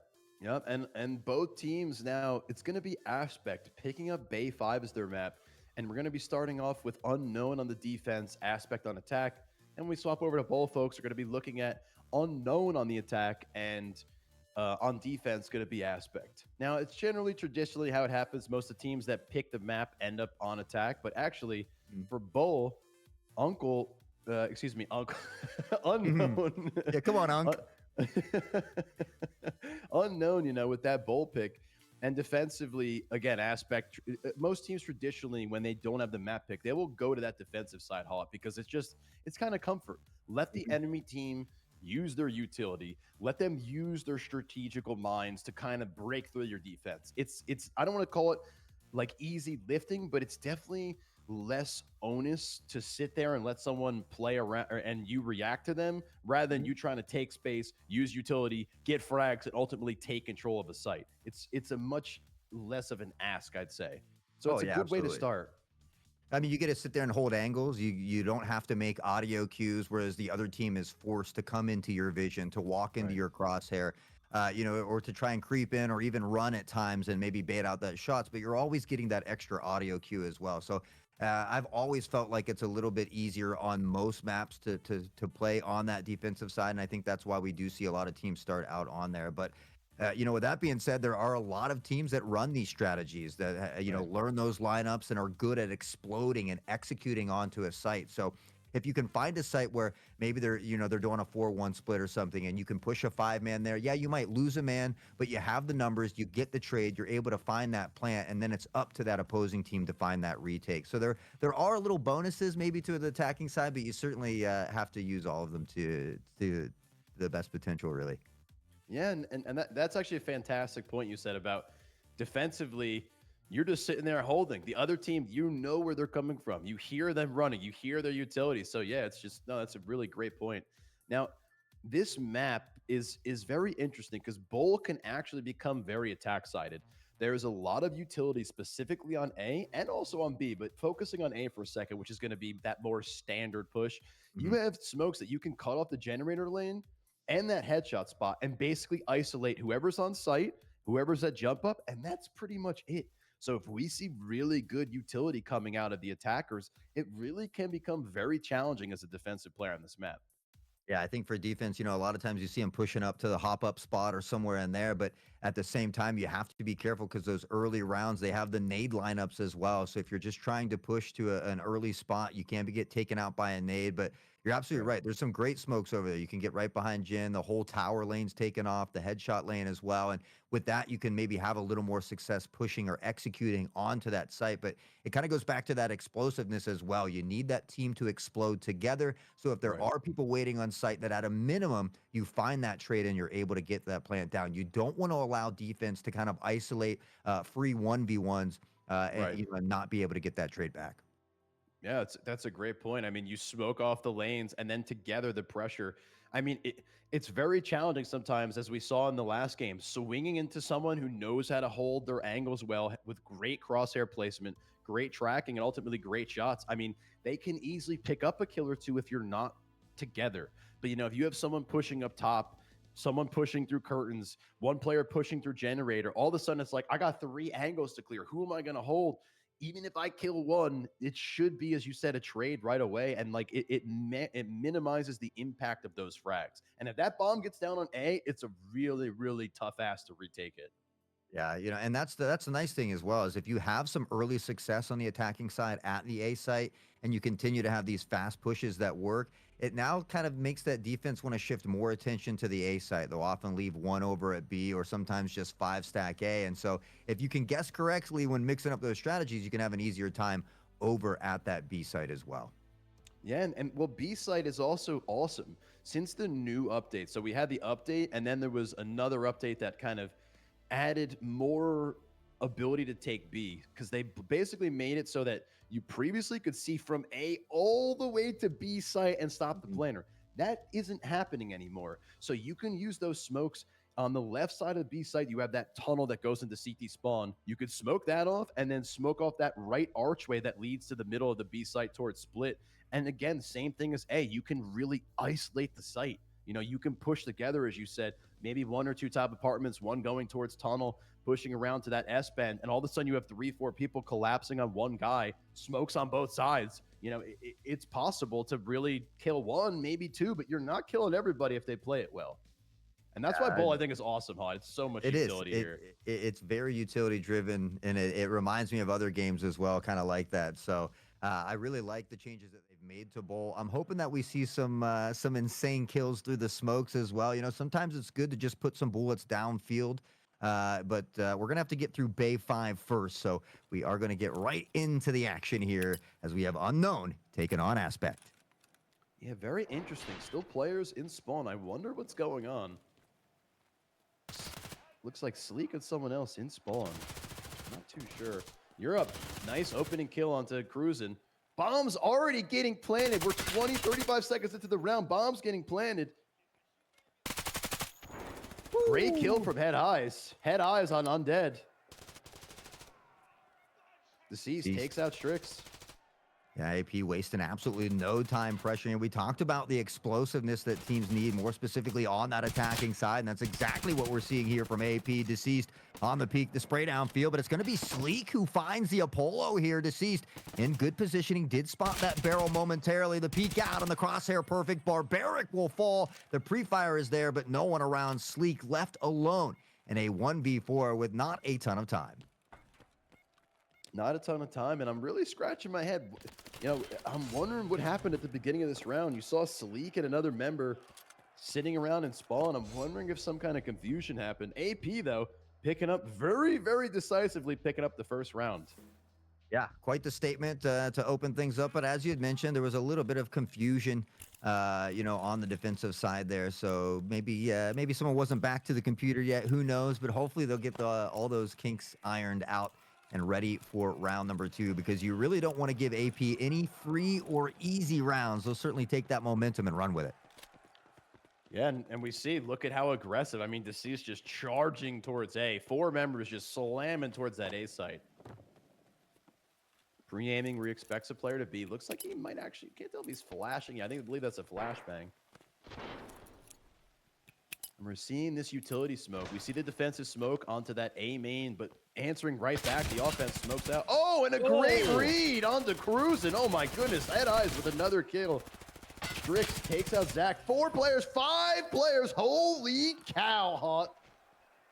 Man, Deceased is absolutely lighting them. I mean, the whole crew playing very, very well together. Starting off these first couple rounds looking like a well-oiled machine, and Deceased already 4 on the board. This team plays so well together. The team chemistry, at least so far, has been unmatched, and they really work well off each other. You see them peeking in together, the trades. You know, often at times Deceased is leading the way. Great target acquisition. You see he peeks, finds the location of the target, re-peeks, and instantly clicks the head. So a good start here for AP. We'll see if Unknown can begin to bring it back. And Tom's a great momentum player. I mean, ooh, Cruisin', though, does manage to get traded out by Deceased. Deceased dies. Great read from Undead. Kills him while he's moving to the hallway.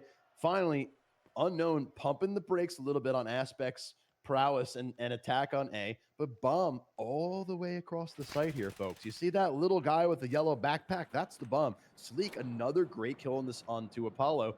2v4, lots of pressure. Undead looks like he's clearing an alley, maybe thinking someone snuck by, not too sure.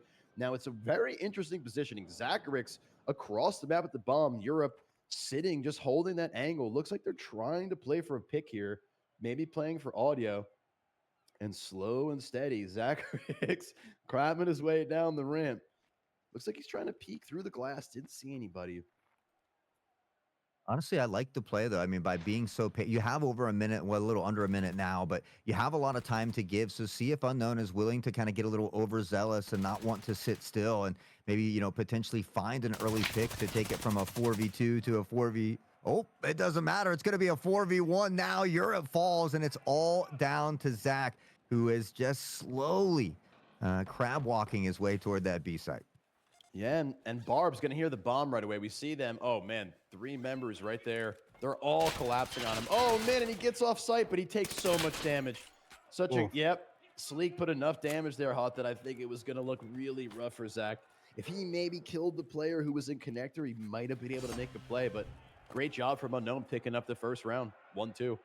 Yeah, I mean, they needed that round. You don't want to let things get too far out of hand, especially against a team like Aspect. And a reminder for those in chat, there are giveaways going on today. Exclamation point giveaway will give you a little more information about that, as there will be some arena codes given out here today as well. But we certainly appreciate everybody hanging out and having a great time with us. Yeah, thank you from the casters, me and the handsome hot sauce. all the Hunt Premier team in the back, Connor in the production, all the awesome people doing the observers and the spectation. We'll give them some shout outs by names later on. But again, thank you all for being here, as Hot says. We appreciate you. Back to Now, the action at hand, right? yeah. Because with a Enough team like glazing. Aspect, you only got a few moments to breathe, and Barbaric will shoot off a couple warning shots into the air of what may be things to come. But Sleek slowly inching toward the mid here, potentially could have a read onto Apollo. It's going to be who sees who first. The peak is there. The jiggle. Does he spot the barrel? I think he's zoomed in, looking the other way, and now he spots the barrel, the swing, and he gets it. Talk about toying with the emotions. God, I love it here. Oh my goodness. And I think that's one of Sleek's best assets is he's really good on reading. Oh, Deceased unfortunately trades out Sleek. It looks like they're going to be a quick rotation. You see that bomb marching back towards that middle. 2 members, 3 members in the defense here. They are starting to rotate, but it looks like they might actually have control of B. That player who's all the way pushed up. There is one player, it looks like, on the B site for the defense, but... And they go with a long rotation. Cruisen takes out Head and Eyes, but Bomb moving very, very swiftly towards that bomb B site. And they're going to have to take out Barb to get this bomb down. Well, this Fast and Furious cam we got here flying overhead right behind them as well as they continue to leg it towards site. Shots being exchanged, but Barbaric's going to win the first of it. Europe will find the trade and look to get the plant here as well. Back to a 3v2 as Unknown begins to collapse onto the B site here. Deceased has spotted one. Shots will be exchanged, but nothing able to hit the mark just yet. Deceased inching forward. We'll spot him here. Continues to push forward fearlessly, but it's the spray from Strix that connects. Deceased will fall, and it's back to a 3v1. Quickly snuffed out. Strix finds the final kill, and Unknown beginning to find their stride. Yeah, 2-2, just like that. I mean, the first 2 rounds were so decisively in Aspect's favor, and now Unknown just very, very decisively answer. And such a good movement from Strix there. We saw when, I forget who the second to last player was, pushed out. I believe it was Deceased. He got too aggressive and got put, he got put down. And then we saw Europe tried to swing on Strix. And if you look at the way Strix actually fought that, the micro movement, he was leaning while strafing, while tracking. I mean, really, really it looks minor, folks, but that is some high level movement right there. I mean, really exceptional play for both teams. That's what we love to see here at HPL. All the exceptional plays. They're already tied back up here 2-2. And Europe dropping bombs. Kobe finds Sleek for the first one. The player advantage is there, but Barbaric answers back. Finds the 2K on the Deceased Act as Europe will eventually step in and take out Barbaric as well. Apollo C on the other side of things said, "You don't see me, I see you." It's done and dusted, all down to Undead. Oh, man, and Head Eyes, with the Head Eyes onto Undead. Wow. We got a game on our hands, folks. Just decisive. 3 rounds, Aspect took total control. 2 rounds, Unknown took total control. I mean, this is what we... Talking about an even match. I mean, what bangers to start today. How lucky are we?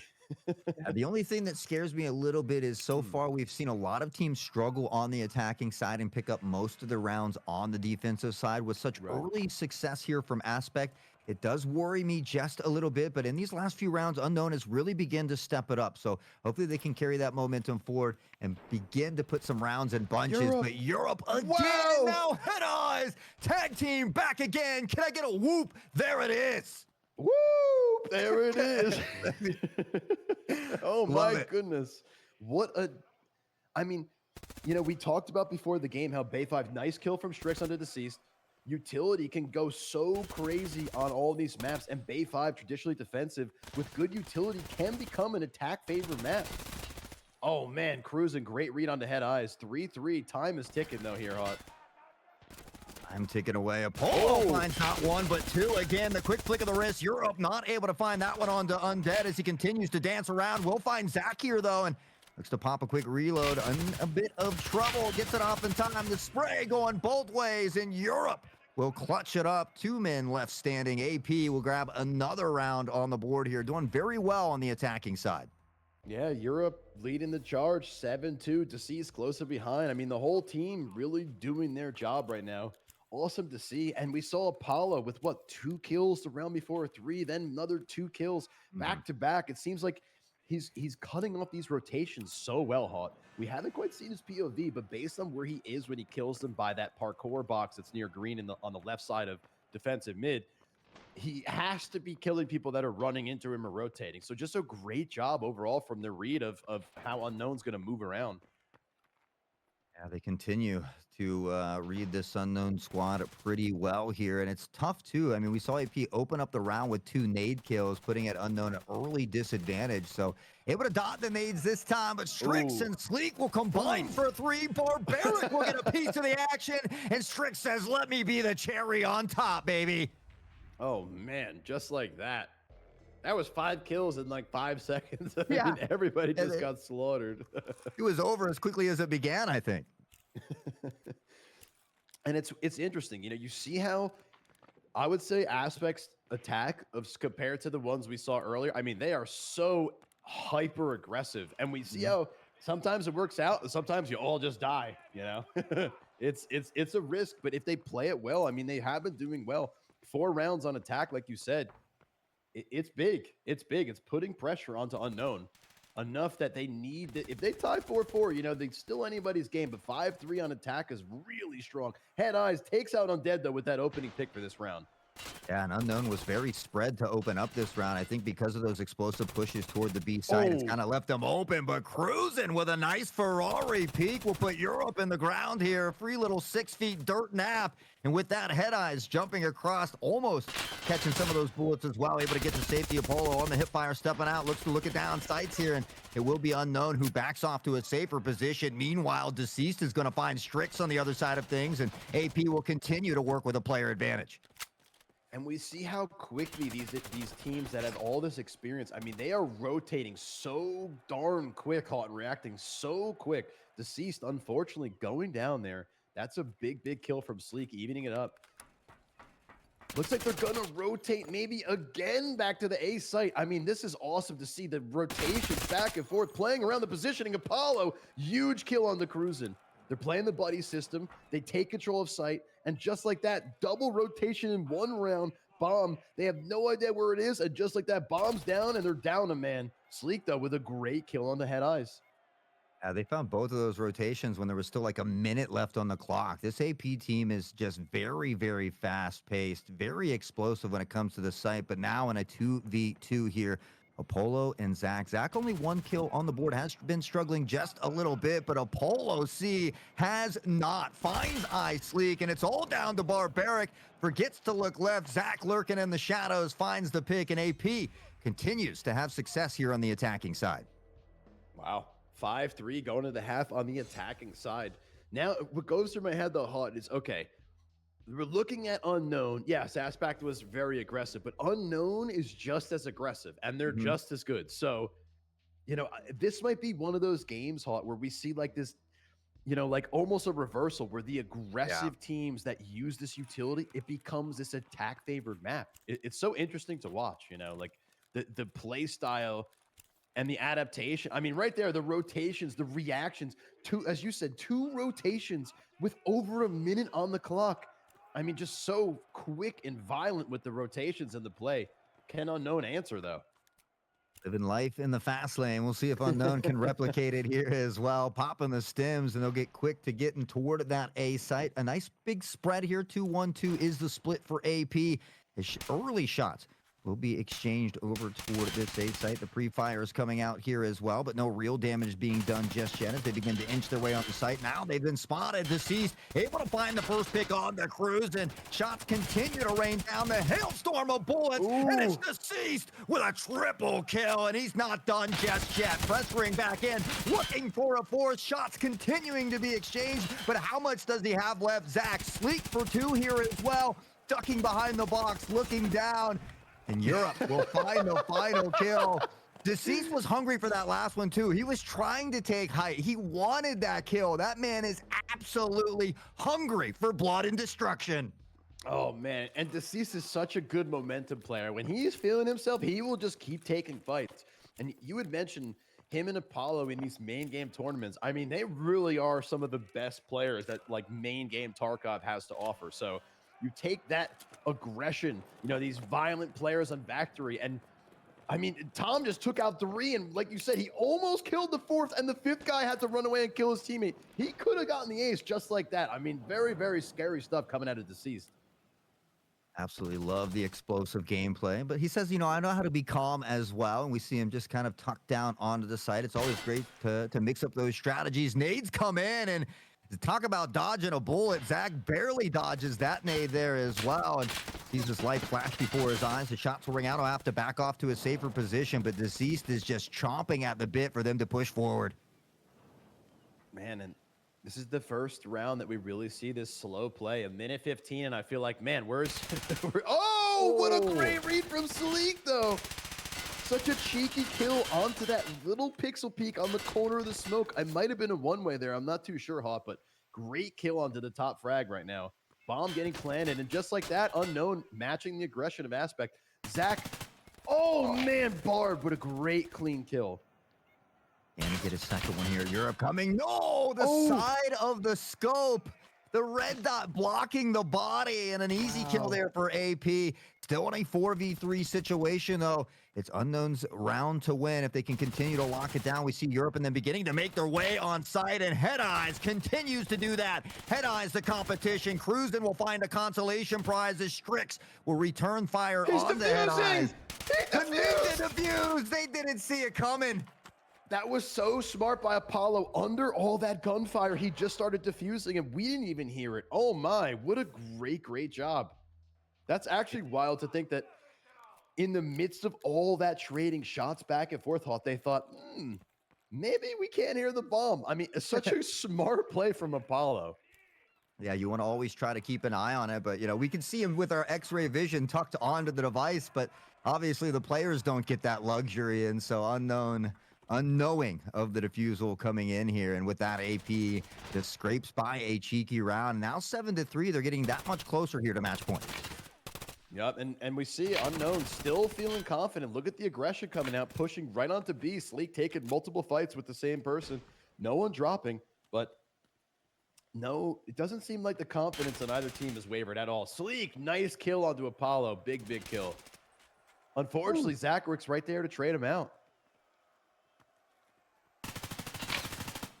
Ooh, Barbaric almost to get one on the rotation. Jumps on the site, though. Will gain a little ground. Europe able to find Strix in the mix, though. And with that, pushes from behind. The flick of the wrist from Barbaric finds Europe in the dirt here as Deceased will get one on the Cruzen as well. The trades continue to go back and forth, and Zach says, let me get a piece of the action. Head Eye says, hold up, me too. And with that, they'll be able to clutch up the round. The defusal will come in again, and AP showing that they can do it well on both sides. Wow. Wow. 8-3 onto match point, and just like that, folks, Unknown 5 rounds in a row is needed right now. 5 rounds. That's a pretty, with how darn good they're playing, it's a big ask. I'm not sure what the cure is, Hot. Like I'm tempering my words because I'm trying to think of some secret sauce, but man, Aspect just looked very strong individually and as a team.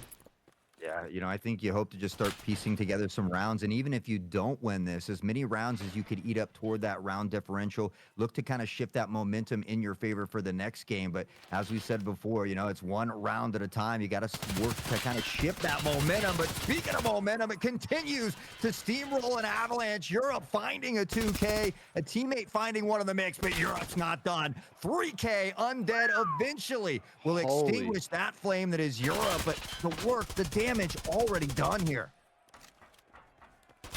Takes out one. Don't disrespect Undead. Undead's trying to vie for his life, but the C says go to the grave.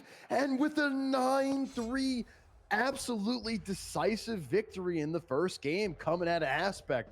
Holy cow, what a great showing of teamwork, of strategy. And they took this traditionally defensive side of map and made it attack-sided. Hats off to the way Aspect played. Yeah, and that's why I said I was a little bit leery. I was a little afraid of what was going to happen because they were playing so well on that attacking side where we've seen all these teams be more favorable. And once they swapped to that defensive side, they really didn't drop around, I don't think. Maybe one, but So Maybe. just another So phenomenal clean though. showing here from AP as we get ready for Unknown's map pick, though, onto Bowl. So, sometimes you just do better on different maps. This is still an opportunity for Right. Unknown to tie that series up 1-1, to take a point apiece, and, could still potentially be the first team to make Aspect suffer a loss because they're still the only undefeated team amongst the mix. And it just shows, these teams at the top of the board, how they're so close in the standings, and yet right there, I believe it, what, 9-3 closing out the game. I mean, such a decisive victory against such a good team. And we saw how this controlled chaos, Hot. Their attacking was so damn good. I mean, the Mhm. reactions, the rotations, the utility usage. They had a round where they killed one, and the next round they killed two with bombs or nades onto Yep. B site. Like, just such a good use of everything the map has to offer. And then on defense, they answered just as violently. I mean, it was just really, really strong, great map pick and great playing of the map. Yeah, it But just like goes you to show said, they Bull's coming. Sorry. Yeah, yeah, they got great team synergy, and with Apollo and Deceased playing together for so long, and Deceased kind of leading that team, I think helps as well. But yeah, it's how do you find a way to slow them down? And unfortunately for Unknown, they were just 3 points away in that round differential, even though they had lost at least one game in that series. But here, these two teams are playing together, so that round differential is going to start to take a big gap between 1 and 2 when they're playing each Right. other, and you win by 6 rounds. So for Unknown, I'd like to see him come back, answer just as strong here in map 2, but that's going to be way easier said than done from the caster booth for sure. Yeah, I mean, with how well Aspect played, I mean, individually, we saw every player having their moment. Even Zacharux, who was on, unfortunately, not picking up too many kills that game, he had a lot of impact frags. That one round where he killed, I believe it's on A site, where he killed Barb, I believe it's in the 1v2, and he killed Barb, where Barb was just about to kill his teammate. Like everyone on the team, regardless of the number of kills, they were contributing heavily. And Mhm. whoever's IGLing, presumably deceased, I mean, such a great reaction. Like, okay, one player died, let's rotate to B. Okay, he died, we took position, we have one player on A, let's rotate back. As you said, over a minute left on the clock, and yet a double rotation. I mean, that's where this experience and the prowess of these, longer standing teams saw it. It's really awesome to watch. It really is. But it's Yeah, not over yet. Unknown is it's just not. as good, man. It's not. This is their map There too. there is a plethora of talent littered across both of these teams, but for me, I think Aspect, not just the team synergy, but it almost seems like everybody has a very strong understanding of their specific role on that team, and so we see those solid rotations, even with a good IGL, probably at times making those rotations without even needing that IGL to comment. It seems like everybody has a very good understanding of what the game plan is, and they Right. execute it near flawlessly as well. But we've seen Unknown do that as well. And so now we get to head to their map pick. So now, it's their time to shine, so to speak. And we'll see if, maybe Aspect has other plans. They're certainly the team to beat here. Yeah. I mean, definitely the team to beat, but Unknown coming in, going to get the start, I believe, on attack because this is their map. I believe Aspect is going to be starting on defense. Unknown's going to be attacking. So I really, really want to see Hot Sauce, the mirror of last game. They come out, they use utility strong, they nade the heck out of the site, they smoke the heck out of the site, and they take control, get the bomb down, and win the round. Unknown needs to come at a violent pace to match Aspect's pacing because I think the pacing right now, Unknown is again it feels like Aspect is just violently pushing everything on attack and on defense right now. They are so confident. And as you said, everyone knows their role. Everyone's playing to win. They're not ego challenging. They're all playing to win on a strategy based positioning and ultimately just looking so darn good. Unknown's got a big ask coming up, even on their map, man. It's a big ask. For sure, for sure. And I mean, that just goes to show you how much talent's in the HPL all across the league here, because we had our first exciting matchup that went overtime, almost went to overtime in both games. Vanguard Aquila off stream right now are heading to their first overtime as it's tied 8-8. And obviously these two juggernauts go on head to head. It didn't quite go the way that Unknown wanted it to in that first game, but now they get to go to their map pick. Maybe something that they're a little more comfortable with the strategies on as well. So Right. Again, now it's their time to shine and come out and put their own little stamp or their own little statement on this league here. So, what better way to do it than to beat a team like Aspect? But as you said, it's going to be no easy ask. It's going to be no easy task here for this unknown squad. And unknown, it's funny because in the last there's another arena league that I don't want to get in too much of details, but Unknown won that seeding cup, and that's all I'll say. Where Unknown is actually coming out from the last seeding cup as the victorious party and very decisively. So I think Aspect is also looking to kind of return, the favor, for Oh lack yeah. of a better phrase. Like they're looking for their vengeance. They want to come out and show why they're one of the best teams on Up Premier. I mean, 9-3 against Unknown is very, very impressive. It That's some really good is. vengeance. That is some good vengeance. And now if you can continue to carry that into game number 2, you can solidify that vengeance maybe. But again, as you said, Unknown equally as talented crew, a lot of great members on the squad. They can match that aggressiveness at times as well. And it just kind of goes and boils down to what kind of day you're having that day. What kind of minor mistakes are we making? Are we able to recognize those quickly and adjust? As well as what is your teammate or your opponents doing, excuse me? What sites do they tend to attack early?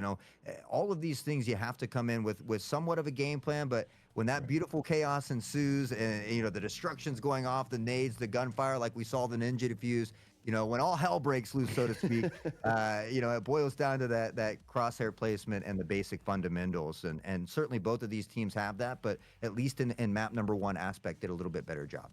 Yeah, and it was the cheeky positioning, I think. Aspect had a lot of cheeky kills, specifically Apollo, I'm thinking of, where multiple rounds he killed a few rotators and then took control of these pivotal positions. On Bay 5, we were looking at parkour where he controlled green, he controlled towards spawn, he controlled the backup parkour, connector, and hell as one person. I Mhm. mean, that's such like a power position that if he picks up 2 kills, you talked a lot about the trading, the buddy system. If they don't get that trade there, Apollo picks up 2, it's kind of like lights out for that round. And I think Mhm. that's where Unknown needs to answer Aspect. They need to be ready for these kind of cheeky, smart plays. And again, the ninja diffuse you said, Apollo, again, the man, like playing so well in the chaos, man, just so darn controlled in that chaos. And I think that's kind of where Unknown needs to answer. They need to be ready for Aspect's sneaky prowess. And they're so quick to react right now. Unknown need to just bring this violent attack, I think. They Yeah. need the utility. They need nades on site, and they just need to take A site or B site like instantly.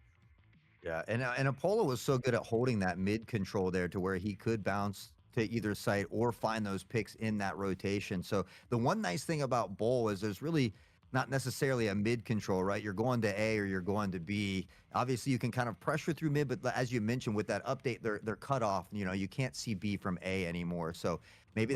maybe that's something that could potentially benefit Unknown as well. But again, I think it's going to be a very, very tough game. I think we got another nail biter on our hands, and you know, I think that Unknown could steal the game away, but regardless, I think it's going to go pretty close to the distance. Yeah, I mean, both of these teams. Again, it's what's going through my head right now. Hot is the utility. Like if Unknown has really mastered the utility, which I expect them to have practiced, and I expect them to be performing at this very high level. If they combine the utility with the aggression that they have, I mean, Barbaric is definitely one of the most aggressive, strong players in North America. I mean, even when we saw there was a LAN tournament, again, I don't want to get into too much details, but on LAN, this man was dropping 19, 20 kills against some of the craziest people in the game. So this is an absolute unit of a player. They need to unleash the Barb. They need to let Barb do Barb things. And I think in that last game, he was kind of tethered a little bit. They need to let him get space and take space and do what he does best, which is just take individual fights and slam people into the grave. Yeah, Same thing with Strix and Cruising. Barb's usually known for getting those first bloods, kind of finding that first pick. But at the same time, we saw Aspect finding multiple nade kills even in a single round. So I think that's something that they have to be a little bit careful of as well. But again, because it is their map pick, you have to have an understanding that they probably know most of these lineups. So hopefully Right. we get to see them kind of all come into play here today. I do kind of expect to see a little bit more of the A action than the Right. B action. But again, if you have early success on a specific site, that really opens up those opportunities for that other site as well. Yeah, and you know the adaptation and the rotations on this map are not as easy. So where Deceased had the utility and the latitude to actually move around Bay 5 so quickly, you can't do that on Bull. As you mentioned, there's no middle. So you're going A or you're going B or you're rotating back to B. All There's the no way or you're around. rotating back. There's no sneaking around, you know? Where like we saw the one round where Zacharix was up in that heaven position, slowly walking with that bomb, totally away from his team. Two members on A, one in mid, him across. That doesn't really happen on Bull. So Yeah. maybe that will lean into Unknown's favor, where it's more classic strategy. It's not as like these weird pivots in the middle of the round. Maybe that's why they like Bold more. I know they're good on this map, but I'm really like I'm kind of just talking out loud. Like I'm trying to figure out what is going to be the secret element for them that's going to kind of unlock this Bold map. Yeah. I mean, even though there's no middle ground here, I wouldn't be surprised if we still see Aspect finding these crazy fast rotations. They're just a very fast, aggressive, explosive team. And again, they come with a game plan and they execute it very, very well. So it's going to be up to Unknown here to maybe throw a wrench in the mix as we get right into it. Unknown versus AP here, this time on Bowl. Cruising, marching right through. Oh, man. And just like that, Deceased sends Cruising to the grave for the opening pick, reads the push, pushes out Curtain, and Cruising predicting it. Good crosshair placement, but just loses the 50-50, unfortunately. And just like that, one member down.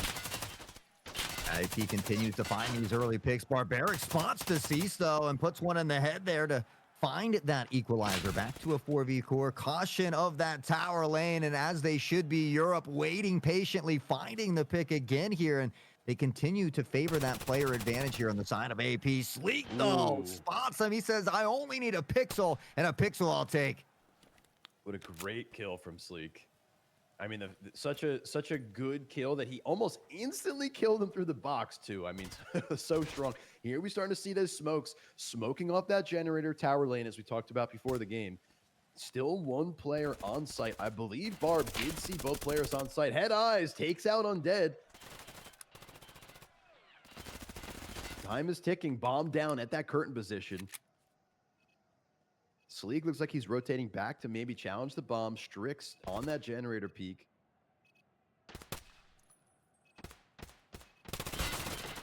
Ooh. Sleek was so close on that one, I know, so close, and we see him dipping back to safety. He can't find one as Zacharix there for the help. Europe as well. We talked about it in the previous game. The buddy system, the crossfire, something AP does so well, and we see it here again in round number 1. And the player on site, such a smart decision to, rather than take the fight, he just tucks in while he's reloading and lets his friend protect him. I mean, really, really great job. Great read from Deceased to get that opening pick. Good trades from Unknown, but again, the buddy system prevails. Yeah, I mean, as it should. I feel like that's what you should be doing, and it certainly worked out for him. So, I mean, you know, if it's not broke, don't fix it, I guess. And AP continues to put rounds. And, of course, starting out on the defensive side of this things this time. So, for Unknown, I'd like to see him get at least 3 rounds on the attacking side. Undead's going to open it up with a big pick on the Deceased, and this could be that extra kill to kind of give them the extra momentum they need with Deceased down here early. Barbaric beginning to push toward Jin, but what a peek here from Europe. Oh, and the nade was so close as well. Didn't quite have enough mustard, and it's Head Eyes who's able to spot the dome of Sleek just over the top of Jin. He'll win that battle, and we'll be right back to a 4v3, this time favoring AP. Time slowly ticking. They have a pretty good idea. Unknown has a pretty good idea of where they are, but looks like they're just trying to get some kills, taking fights. Aspect just playing the defense so well. I mean, they're really taking good angles, good peaks, a little bit of off angles, good rotations. Europe with another big kill on Undead. Zacharix slams Cruising. 1v4 situation for Strix. They know where he is. They got the locale. And again, I love this out of them. They take a little bit of shots, they pre-fire a little bit, and then they back off, Hot. They're not taking these... They're not taking fights they don't need to. And they're winning the fights that they do. So, I mean, Aspect just really looking strong right now. And Head Eyes finishing out the round. 4 members still alive. 2-0 on defense. There's just really no reason to repeat when you have so many teammates up and around. You have one coming around the front of the heli there on a flank. You have a couple other members on some off angles. So it's really, again, just great decision making, phenomenal situational awareness from AP that's paying off at the moment.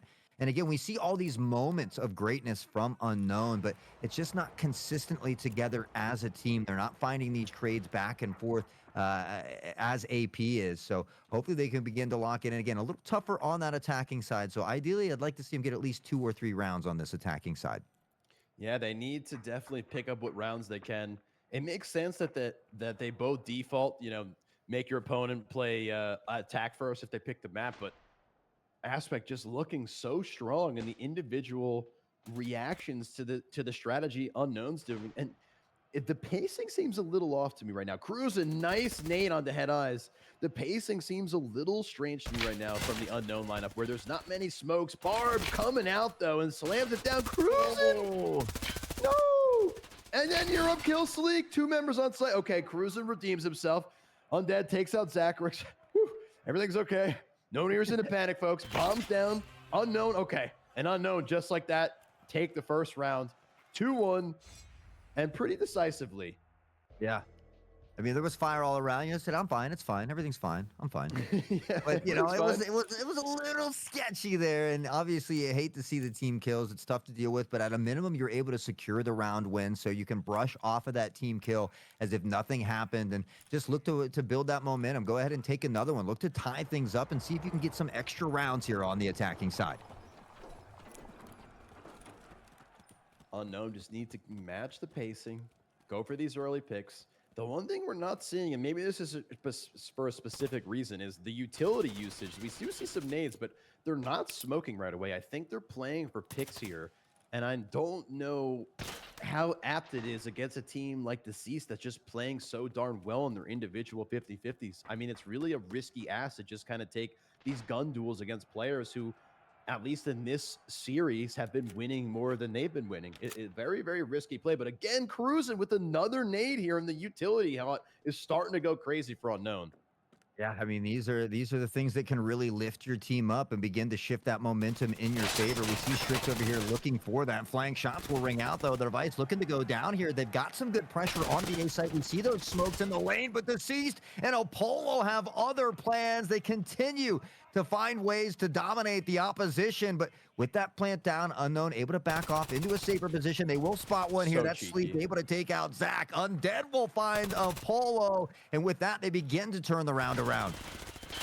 Such a cheeky kill by Sleek. Deceased, though, slam Sleek. 2v2, but both members, look at their HP. Oh, they're so hurt. Deceased just has to ego this plan, I think. Yep, gets killed by Barb. And that's lights out. 2-2, just like that, even in and out. An Unknown showing major signs of life. Good picks, good utility, back-to-back rounds from Cruising, multiple trades, and great utility usage. We saw those smokes pluming by the headshot and by that tower lane. And I think that's kind of the essential sauce for this side, Hot. You need to be smoking off the areas and getting that bomb down ASAP. And that's what they're doing. Seems to be working so far. Yeah, I mean, I feel like those smokes are almost a must. We saw them kind of holding back a little bit early, maybe trying to find some of those early picks, but a lot more success there when they're able to smoke off that lane. With all that success, though, they are going to opt to maybe switch things up and head toward the B site this time.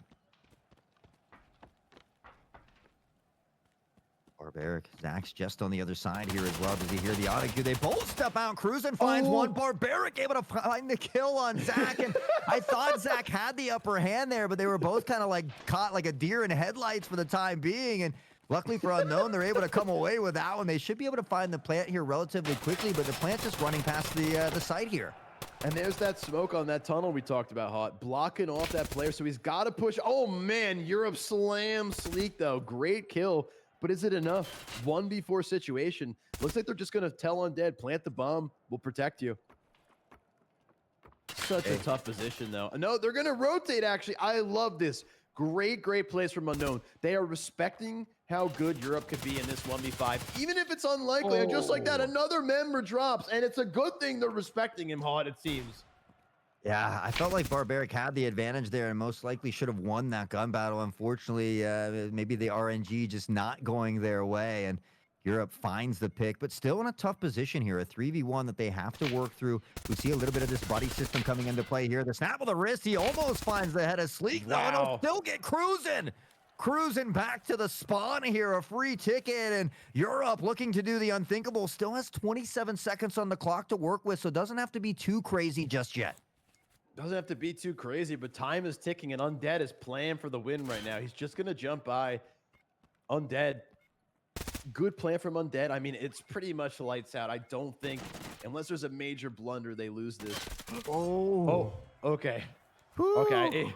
I was getting scared. I was getting scared. Wait, and that was Strix that killed him there, huh? That was Strix. That wasn't even Undead. So that was getting a little too close. Maybe Undead didn't hear him. I'm not sure what happened, but that was a little too close for comfort. Yeah, I mean, honestly, again, they just like to toy with our emotions here. I don't know if they're trying to give me a heart attack, but it's working. Absolute insane plays coming down to the wire. And now we see Unknown after stumbling a bit early, finding their stride, 3 in a row, up here 3-2 now, and maybe beginning to put a bit of that pressure, a bit of that weight onto the shoulders of AP. Oof. Yeah, good turnaround. I mean, AP had a, oh, man. Oh, the great trade, though, from Barb. If he got away there, that would have been tough, but a great trade from Barb there. Evening it up and taking out Deceased is very, very big. I mean, Deceased is one of the pivotal players last match, so every time they take him out, it's putting a big damper in that aggressive kind of defensive style that Tom plays. Yeah, I mean, a lot of these dudes from AP are very aggressive, and it's certainly paid off in their favor thus far, but Unknown maybe beginning to find a crack in the vault here a bit as they look to find things that work, and they've had some late success here. So with that, they're opting to kind of push toward this A site. We see some of these late game nades rain down, some pre-fires here as well, but nothing able to hit the mark just yet. And AP now beginning to kind of group up together here and look to play toward this A site. Ooh, shots ringing out back and forth. No one really dropping. We do see that headshot lane. Looked like there was a smoke still looming. Europe, though, popping off, but Strix does manage to trade him out, evening things out again. I believe Bomb did drop on that kill. I'm not 100%. Nope, they are planning.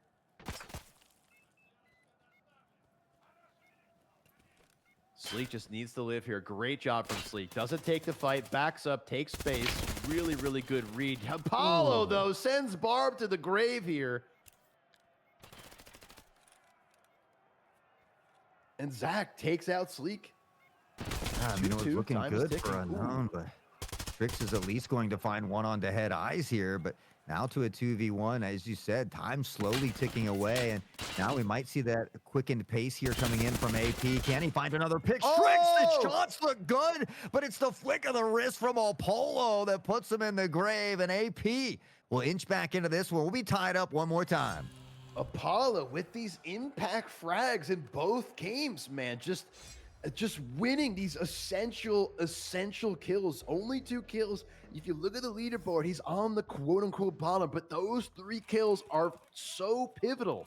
I mean, man, Apollo just really coming in clutch. And that fight, I agree, Strix, the shots look like they were on point. I'm surprised, but we saw that little bit of movement coming out of Apollo. You know, he didn't stay moving left or right. He didn't stay moving in one direction. He kind of had that lean, wiggle, jiggle, just like Strix does, and he ended up winning the fight with it.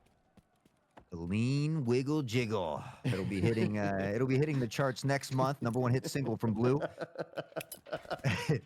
We'll see if the rest of the squad can channel their jiggle wiggle here and see if they can get a round win as we are back to 5v5, 135 on the clock. Barbaric peppering in some pre-fire, one that almost connects, and Deceased is going to dodge a bullet there. Nades raining down over top as they look to smoke off some of these lines and gain a little bit more space. Deceased currently sitting on the hump up, but it's cruising from downtown with a Kobe. Whew. Cruising loves these nades this time. I think that's his 3rd or 4th nade kill. Whew. And yet it's so even, 3-3. I like this from Europe, sitting in the smoke, bombs going down. Oh, and great position from Sleek, and Sleek kills it by accident. Sleek killed Head Eyes by accident. It's a collateral double kill. Yeah. Absolutely love it. Sometimes the Tarkov gods are looking down on you. Usually not, but sometimes Apollo C says, I need no gods. I am the god. We'll find Cruz in here as well. And they still are at that player disadvantage, but it hasn't stopped them in the past. Apollo and Zach hoping to do the unthinkable here.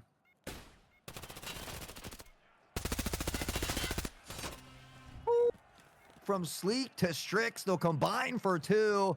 And Unknown will go back up on top here, 4-3. We knew this was going to be a nail biter. Blue and I called it in here in this second map, and already 4-3. We've been tied up multiple times as they continue to duke it out here back and forth. Whew. Man, Unknown is fighting for their life. Whew. And they're doing a good job of it. I mean, the fact that on attack, again, traditionally, a lot of these maps, folks, you'll hear us talk about favored, not favored, defense, attack. A lot of these teams, man, if they're prepared, they make anything their attack or defensive side. And Unknown, after being down 2 rounds here, Hawk, they backed up 4-3. Love to see the determination. Some shots flying right by the head there. Zach will eventually collect the head of Undead. And with that, Cruising looks to get a prize of their own. Apollo will fall. Zach back again to find Sleek. And they continue to trade back and forth. Zach is not done yet. On fire momentarily, but will eventually be chopped down here by Strix. Deceased taking out a teammate as well, actually. Man, that's tough. Tommy boy with only 4 kills this half. But still plenty of game left.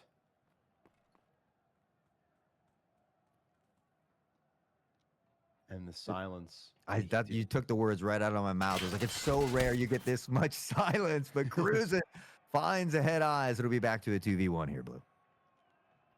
2v1, and you're up in a good position, but I think they know. Oh, man, Uncle now coming out with the double rotation, matching aspects, pacing last game. I love this. And they go with the smart rotation here, Hall. They don't take the ego chow. They run around. They play it safe. They're playing to get the bomb down. Europe jumping in, but Cruising a beautiful headshot to close things out. And I'm not sure how old they are. Maybe they will change their name to T-Monks. Oh, Barb is gonna kill me. He already said, I will never forget this. Yeah. Oh, man. All in good fun. I mean, certainly we hope everybody's having as much fun as we are here today. We appreciate everybody hanging out and chat with us. Of course, Battle State Games, HPL, and Hunt Premier for putting the whole show on. Of course, Connor, our eye on the sky running. I know Damian, Preppy, Raging Snake, all running cameras here, keeping the observing flowing smooth for us. We've had a lot of great camera angles and action today, so we certainly appreciate everybody helping out here today as we get ready for round number 9. Whew. Pressure's on. 5-3 attack for Aspect. I was just about to say we need to see some. That was a crazy day. I don't even know if he aimed that thing. That was wild. Barb though with the opening pick onto Apollo. Strix another kill onto Tom. Folks, sorry for calling him Tom. Deceased used to be Ober's Tom. It's just hard to get out of the head. But 5-3 for this defensive side, and it's looking kind of scary. Oh no, the slow peek. What a great read though. The fact that he didn't die there is so impressive, huh? Like he read it and backed out. That was awesome. Yeah, I think we got word that nade did actually land somewhere over on Fort. As Head Eyes finds Strix. Barbaric will get Head Eyes as well. Zach back onto Barbaric. The trades come in bunches as the plaid stripes go up in the kill feed here. And back to a 3v2 Sleek. Slowing things down a bit here. It's up to AP to decide where they want to go with 50 seconds on the clock, but Cruising on a lurking flank will find Europe as well. And now Zach all alone out in the open, cruising for a bruising. Will collect one here. And with that, Unknown up on top here. They'll double that lead 6-3. Oof. Yeah, things are not looking good for the blue team. I mean, the Unknown lineup looking very locked in. They've won the close rounds where they needed to win. And, Aspect not ready for Barb to be so aggressive under that apartment spot. Almost didn't quite push out 90, didn't swing out, but just tucked in that corner under the top apartments really worked out for him. Picks up 2 before he ultimately dies, but it created enough space and timing for his team to just pick up everybody else. Cruising rotates from the back, and Ultimately, just very clean defensive round. Aspect didn't really need to cook up some utility, I think. I think the utility is going to be the big difference for me, Hot. I don't want to see all these 50-50 fights because Unknown look like they're winning the fights way more this game than last game. So gotta try and change it up. Use the brain. Don't engage in the pain. Got to go hard in the paint. I'm kind of surprised we haven't seen more of these smokes here as well, smoking off some of these lines. It seems like we've got a lot of blind or raw peaks coming into a lot of these sites here. And Barbaric, though, is going to be the first to fall. Deceased is pushed out toward the heli, but Apollo C finds Strix as well. And they continue to drop bodies here. Sleek will eventually clean up onto the Apollo here, but a lot of damage done. Still not able to pressure here onto the site like they wanted, but it's only a matter of time here as we see Zach and the crew coming in. Yeah, and Zach should be able to plan here for free. That opening kill into Barb and the second player onto Strix basically gave them total control. But such a good point, Hunt. Where is the utility? I mean, they're just kind of taking like brutal 50-50s. You know, it's so risky. And here comes the utility. He's listening. Europe, we know. Cruiser gets taken out by Europe. Oh, man, Europe slams Sleek the back-to-back kills. He's so locked in right now. Undead in the 1v3, but he's going to need a miracle to win this out. Europe, guess because of that thick helmet, didn't hear him, but so close. Zach is so hurt, but not enough here, Hot. I mean, those shots from Undead look so good, but our boys on the other side were just bullet sponges, eating them up and dishing out damage of their own. So with that, they will inch just a little bit closer here to tying it up. And you can almost, you know, feel the pressure out there on the battlefield, and maybe Unknown beginning to sweat a bit as AP looks to bring it back. Yeah, if they could get the opening picks onto a player on Unknown, particularly a player like Barb on that B side, and take control, it's really going to be a big dent in this defense. But that's also assuming they kill Barb. So. What a cheeky jump by him! Oh no, and Barb's is going to get cornered like a rat. Oh my goodness, jump by 3 people. Yeah, I was kind of surprised he stayed alive as long as they did there, dancing around, but you're absolutely right. Collapsed on 3, not much to do, and now they find themselves down a player, but Sleek looking for the equalizer. Well, head eyes, and with that, back to a 3v3. Oh, man, this nade could be so crazy. Zach takes him out up to the nade. Wait, Strix, if they know, oh man, are they going to call for the rotation? They are. What a good read. And just like that, they call for the pivot. Europe probably going to put pressure from behind. And just like that, Sleek tries to take the fight with the big boy enforcer. And the enforcement comes through. 1 round from tying it up. Again, just great awareness, right? We see them begin to rotate. Europe has an idea, takes a peek, catches the opposition rotating as well, puts some shots downfield, causes them to turn back around, really keeping all eyes off of that rotation. But at the end of the day, still able to win that gun battle as well. So that's absolutely huge here for AP. And now after a decent lead from Unknown, we see AP just 1 away from tying things up. Whew.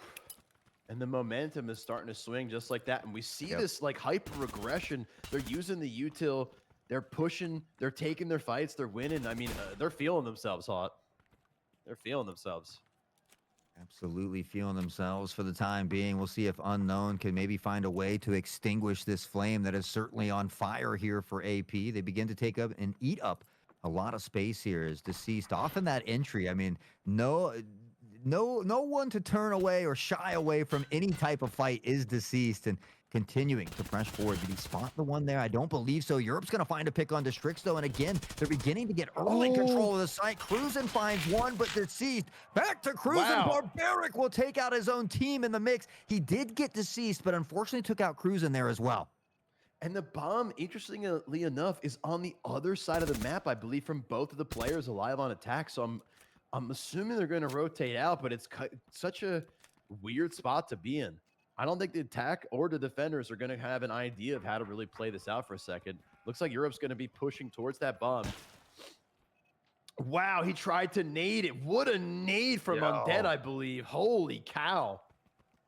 Talk about second timing. later, that was deadly. That's what I'm saying. Holy cow. If that was the old nade, he would have killed both of them. You know? Barb going to be calming this more than likely. Knows that they're going to be here in this S-bend, waiting for the plant. Barb is in the power position. All he needs to do is have the patience. Just wait for the plant, and he wins this for free. Yep. And just like that, round's over. Great play from Barb to not take the fight too early.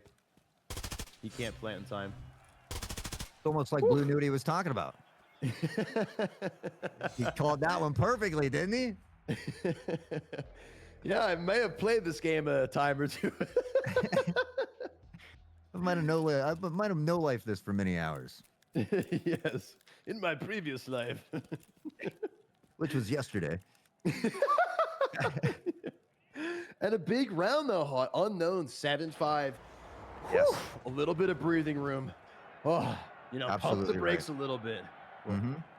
Yeah, it's nice to have a little bit of that cushion again. You can kind of take a deep breath, reset. And again, now you have an opportunity to close things out, one away from match point, and also you can be the first team to allow Aspect to suffer a loss here. But as we said before, not out of the deep water just yet. Undead! My, oh my! The two-piece with a nade will rain down destruction. And Unknown has an opportunity now to take this round. They have a two-player advantage. Oof, that's such a big hit. It killed Europe and Deceased. And then Undead with another big kill on the head as he tries to rotate back for Generator. Whoa. What a kill from Apollo. Wow. Apollo looking so damn good today. Yeah. I mean, we can't take anything from Europe away from this second map either. 15 and 10 here. We'll be, the top of the team at the moment there, the top of the game here as well. But a 4v2 situation here for AP. Apollo up top, though, waiting patiently. And it does look like Unknown is pretty aware of that it's going to be. We see that long flank coming in, but Apollo able to find the head of Undead. And with that, looks to cut the opposition down a bit, almost to an equalizer here. They need to find at least one more pick before they look to find this plant, but there is two coming from behind here.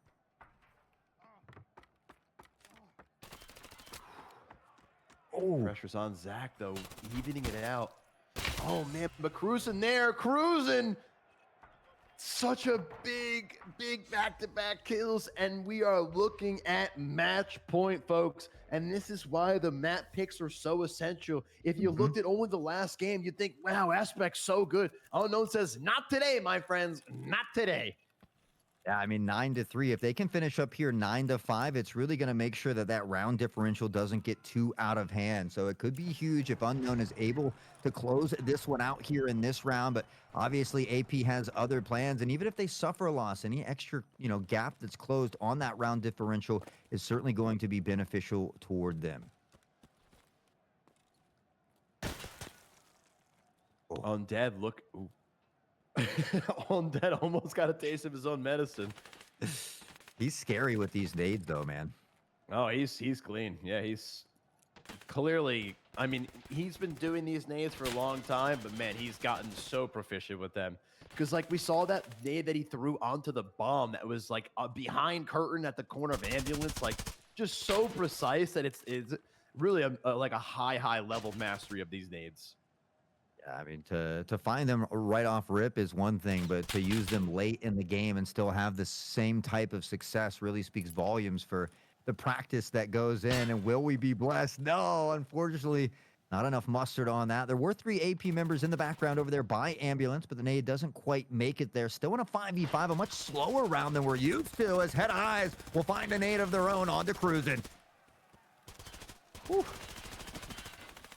2 members down, 3 members down. Bomb is getting planted. Sleek. Oh, man, Sleek and Strix just like that. Even it out. Sleek almost takes him out.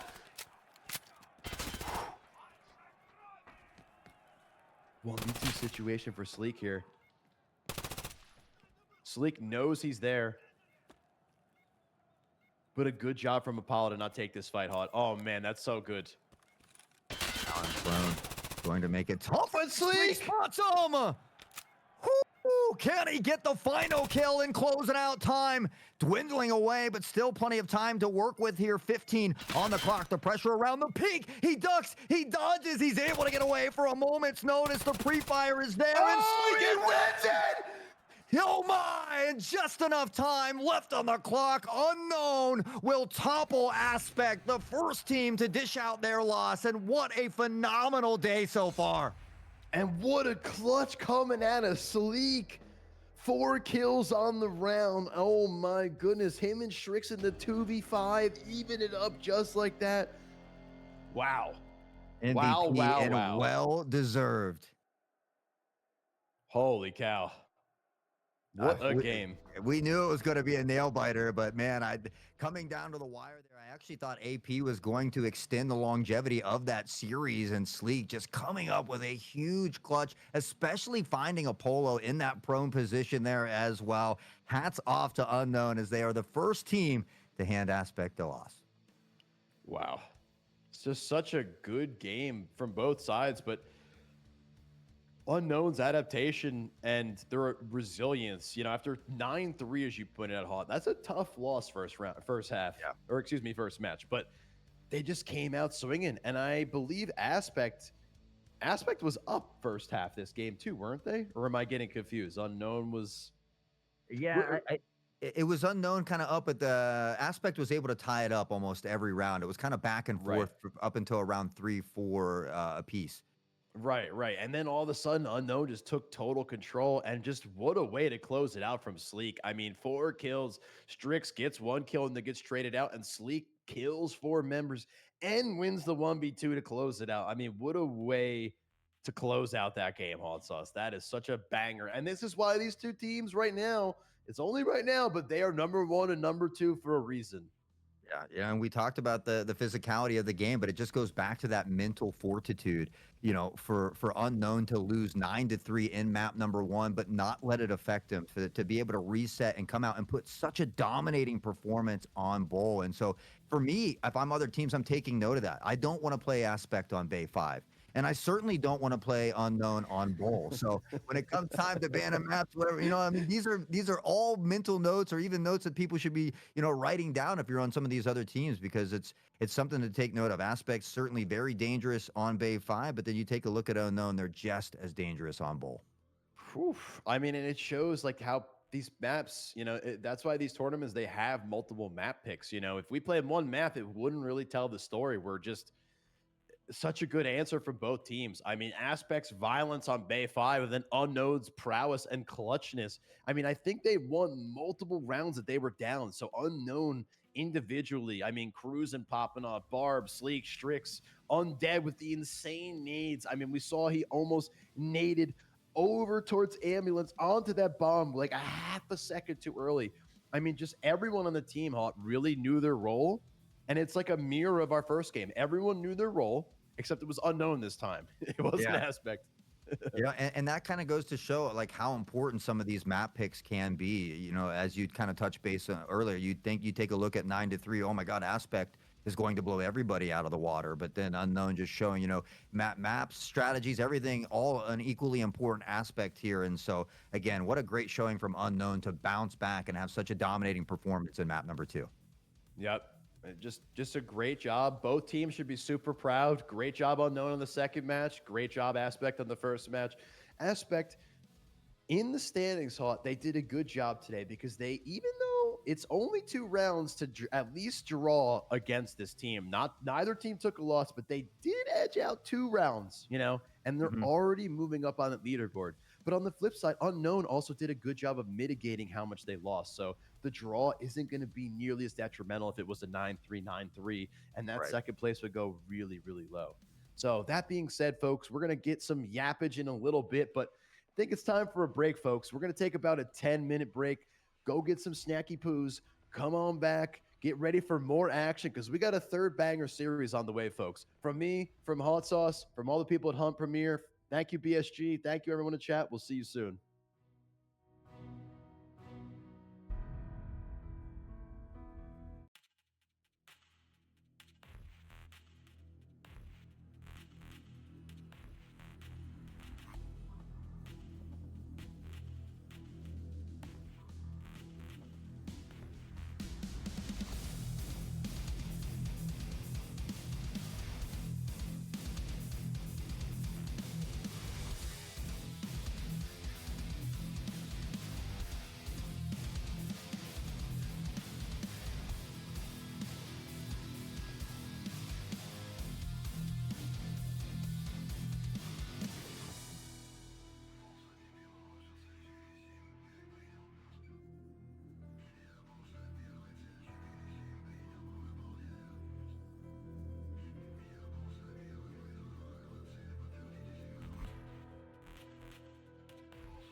Hello, everyone, and welcome back to day 2 of HPL Na. And we've had a ton of exciting action, of course, brought to you by Hunt Premier in collaboration with Battle State Games. But man, you couldn't ask for more exciting games. I don't know how they keep getting more and more exciting, but we still got one left on the docket. My name's still Hot Sauce, and of course, the legend with me in the booth today is Blue. How are we feeling about this last series, my friend?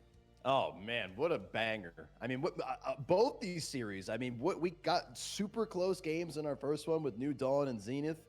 Our second game, our second series, Aspect versus Unknown. Aspect came out swinging 1-5, 9-3, and Unknown strongly answered 9-5 on their map pick bowl. I mean, and the way they did it, folks, you could see the high level plays going on of these teams. I mean, the earlier teams today, the teams that just played, such bangers today, Hot Sauce.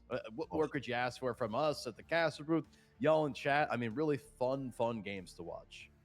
And now we get to dive into some New Dawn versus Eclipse. Eclipse had a little bit of a rough start in day number 1, so looking to regain some of that ground. Of course, on that New Dawn side, some names we're familiar with: Slaughter, Spiritin, Scooter, Scooby, Steezy, and of course, playing from that bench in the substitute squad, 2 PBS and Pug, who we actually did see stepping in today. So we might see them here in the second series, or maybe back to that original schedule there. Yeah, and Pug having some really good moments. He was playing that Enforcer kit and had a lot of good frags. New Dawn had a lot of good rounds earlier, and then they also had some rounds where it was a little confusion, some TKs coming out, a little bit of not checking your corners a little bit. But on the flip side, you know, Eclipse having a little bit of a challenging start, as you said yesterday. Currently not looking too healthy in the standings, but Eclipse, previously known as the Mavericks, a lot of these players, some of them are newer, I believe 2-3 members. So it's basically a new team over here at Eclipse, and this is sometimes the transition these teams go through, Hot, where you're fighting these good teams. You're trying to figure out how they're playing. You're going up against new teams that don't know how they're going to play. But I think Eclipse has a lot of potential. And same thing with New Dawn. I mean, New Dawn was playing very well, took a lot of opening rounds today, didn't always secure the round, but they were playing very, very good today. So this should be a pretty ghost matchup moving into the final series of the day.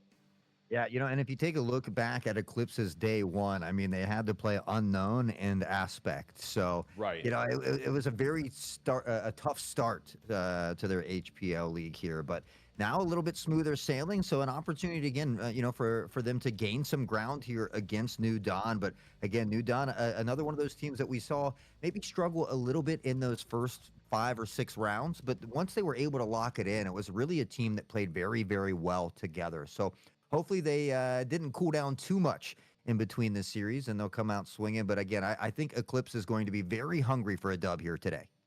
Oof, yeah, and that's a great point that you come out and you fight these two teams that are still after the game, unless something really drastic happens over the course of the day, you're looking at your number 1 and your number 2 seeds right now that you unfortunately had a brutal first day. But there's still plenty of game to go, lots of games to make it up, lots of rounds to win. So Eclipse really need to kind of put the pedal to the metal against New Dawn, because New Dawn was definitely looking spicy today. I mean, we saw Slaughter having his pop-up moments, Scooby, Steezy, Pug, and Spirited. Spration, forgive me on the pronunciation, but, we saw all of them having their moments. And Eclipse, Winter, Dev, Windchill, J. Jones, and Ghost, Tippy, and DNA, the 2 players on the substitution list, all very, very experienced, hyper-competitive gamers. So Eclipse could definitely put in some work today. Yeah, I mean, we saw Pug coming off the bench, stepping up for his team and having a couple big games as well. So really, just again, we said it before, we'll say it again, a ton of talent littered across all of these teams here in HPL. And we're certainly excited to be able to bring you the action here at Hunt Premier. So we're getting ready here again. New Dawn gonna be on Bay 5 for their map pick. And then, of course, Eclipse will head on over to Fort, where, again, New Dawn had a little trouble on Fort, more specifically in those first 5 rounds. So maybe New Dawn, has made some adjustments when they'll head back to Fort here, but time will tell. Nonetheless, it is going to be a very interesting final match of the day. Yeah, very interesting and lots to prove here, Hut. These teams, We're only, in day 2 of this NA league, so there's still so much gaming to go, so many rounds to gain, so many matches to win or lose or draw. But but these teams, I think Eclipse, I I don't want to judge them based on yesterday's performance because, like you said, two really tough matchups. I mean, you fought Aspect, you fought Unknown, so I think New Dawn might be feeling themselves. I believe they won the second game of the series today, so they're coming off a win. They're feeling good. They have a little bit of momentum, but Eclipse are no schlups. Like they really have the potential to answer anything on the New Dawn side. So I think New Dawn coming out on Bay 5, they're going to need to go something. They're going to really have some wild attack strategies because Eclipse coming in Bay 5 defense, as we've seen, that Bay 5 defense is really tough to break through. Aspect broke through it today. That was their map pick. They did a great job on it. But other than them, everyone's kind of struggled to really find consistency on this attack. Yeah, I mean, at least for New Dawn, the map that they did win earlier was Bay 5.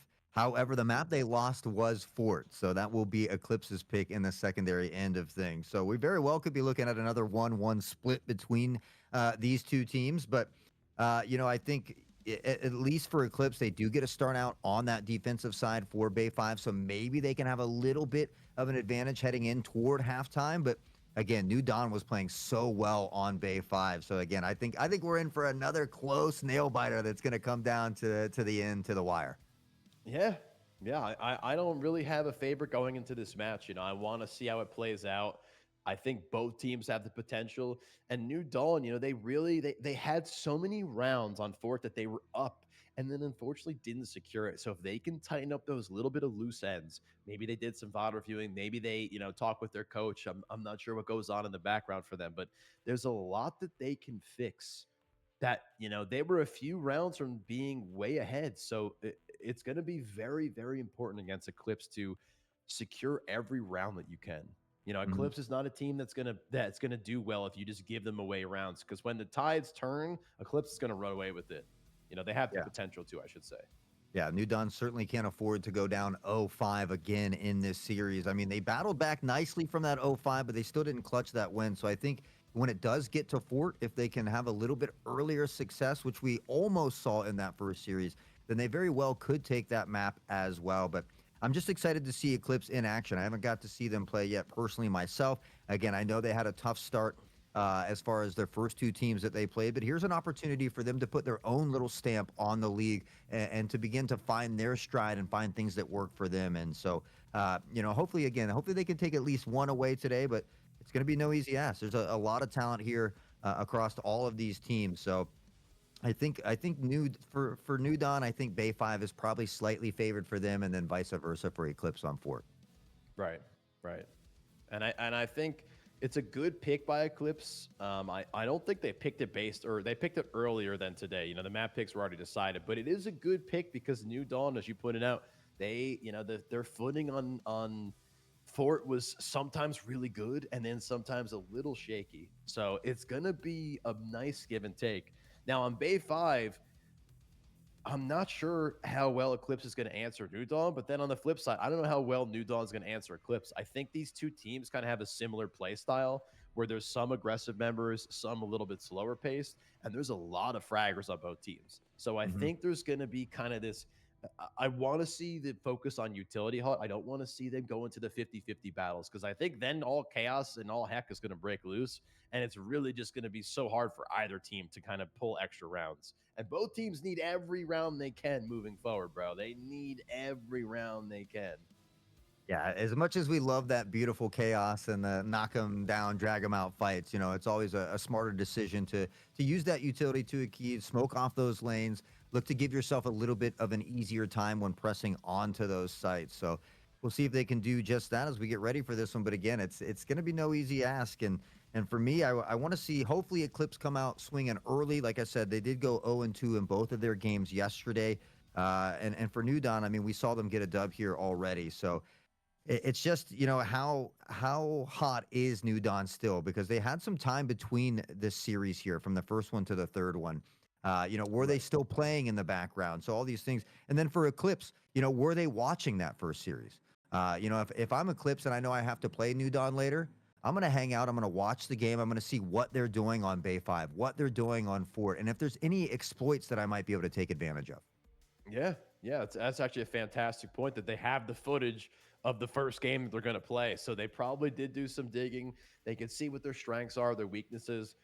Now, I think where New Dawn really had some very good moments on Bay 5 was just the overall aggression from the team. You know, when they were given the latitude, like Slaughter, when he could just move around and kill people, he was slaughtering people. You know, so I think if New Dawn is given that latitude, that's where I'm concerned for Eclipse. But if they can shut it down and tighten the defense and stop them from just running around and isolating fights and they play the buddy system, I think that will be a very good answer to New Dawn's attack. Yeah, and I think that works for a lot of teams. When we see them kind of ego pushing by themselves, and not getting the pick, and then there's no one to trade them out, it often spells disaster. But a lot of these top tier teams have been using those crossfires, have been using that buddy system to ensure that, yeah, if my teammate does get picked off, at a bare minimum, I'm finding that trade, I'm bringing it back to a 4v4 or 3v3, whatever it might be. So I think the teams that are able to do that best typically do come out on top. But sometimes you just know, as any given Sunday, as they say. So you don't Right. always have to be the best team to win. You just have to play really good on that day. So for me, it's really hard to pick a team that's going to win this series just because these two teams are so evenly matched. Right. Right. It's really hard to I mean, look, and even if a lot of these games, it's very difficult. We're still early in the league. These teams, some of the newer teams are still finding their footing, but week to week, if it matches the pacing of our Hunt Premier European League, I mean, some of these teams have gigantic leaps from week to week. So as you were talking about with the VOD review and the studying and reaction and understanding their mistakes and fixing those, these teams can progress so quickly. So maybe Eclipse did some digging today. We don't know. Maybe they're ready for everything New Dawn's about to bring. That's kind of what's going through my head right now is how prepared is Eclipse for what New Dawn did? Did they just watch the whole game and know exactly what's going to come? Yeah. And to that case as well, if that is the case, what does New Dawn do to maybe throw a wrench in the mix or just opt to change up those strategies, if they recognize that maybe Eclipse is stacking a specific site based on where they've gone in the past. So as much as the VOD review is great and learning about a team, also a team needs to be able to kind of adapt and react on the fly there as well. And so I think for whatever team is able to adapt quickest and make those changes, most likely will come out on top here today. But Right. nonetheless, I guarantee it's going to be a banger. It should be a banger. And a lot of these team members on Eclipse, they have the potential. We're looking at the unfortunately 0-2, 0-2 yesterday, but the team individually is again, I think, one of the stronger teams on its face. It's not fair to just say, okay, this team's good, this team's bad, but a lot of these players are highly experienced. Some of them are tournament winners already in various tournaments in arena and main game. So they have the potential. They really do have the potential. But again, as you said, any given Sunday, who's going to show up today and play better? On the one hand, New Dawn coming off hot off that victory, tying up their second game. Eclipse coming in from yesterday, looking to really push the envelope. And I think Eclipse has the potential, but I'm really, as you said, I'm really not sure who's going to take the day. I think we're going to have to go map by map and just kind of see who's reacting and who's playing ultimately better.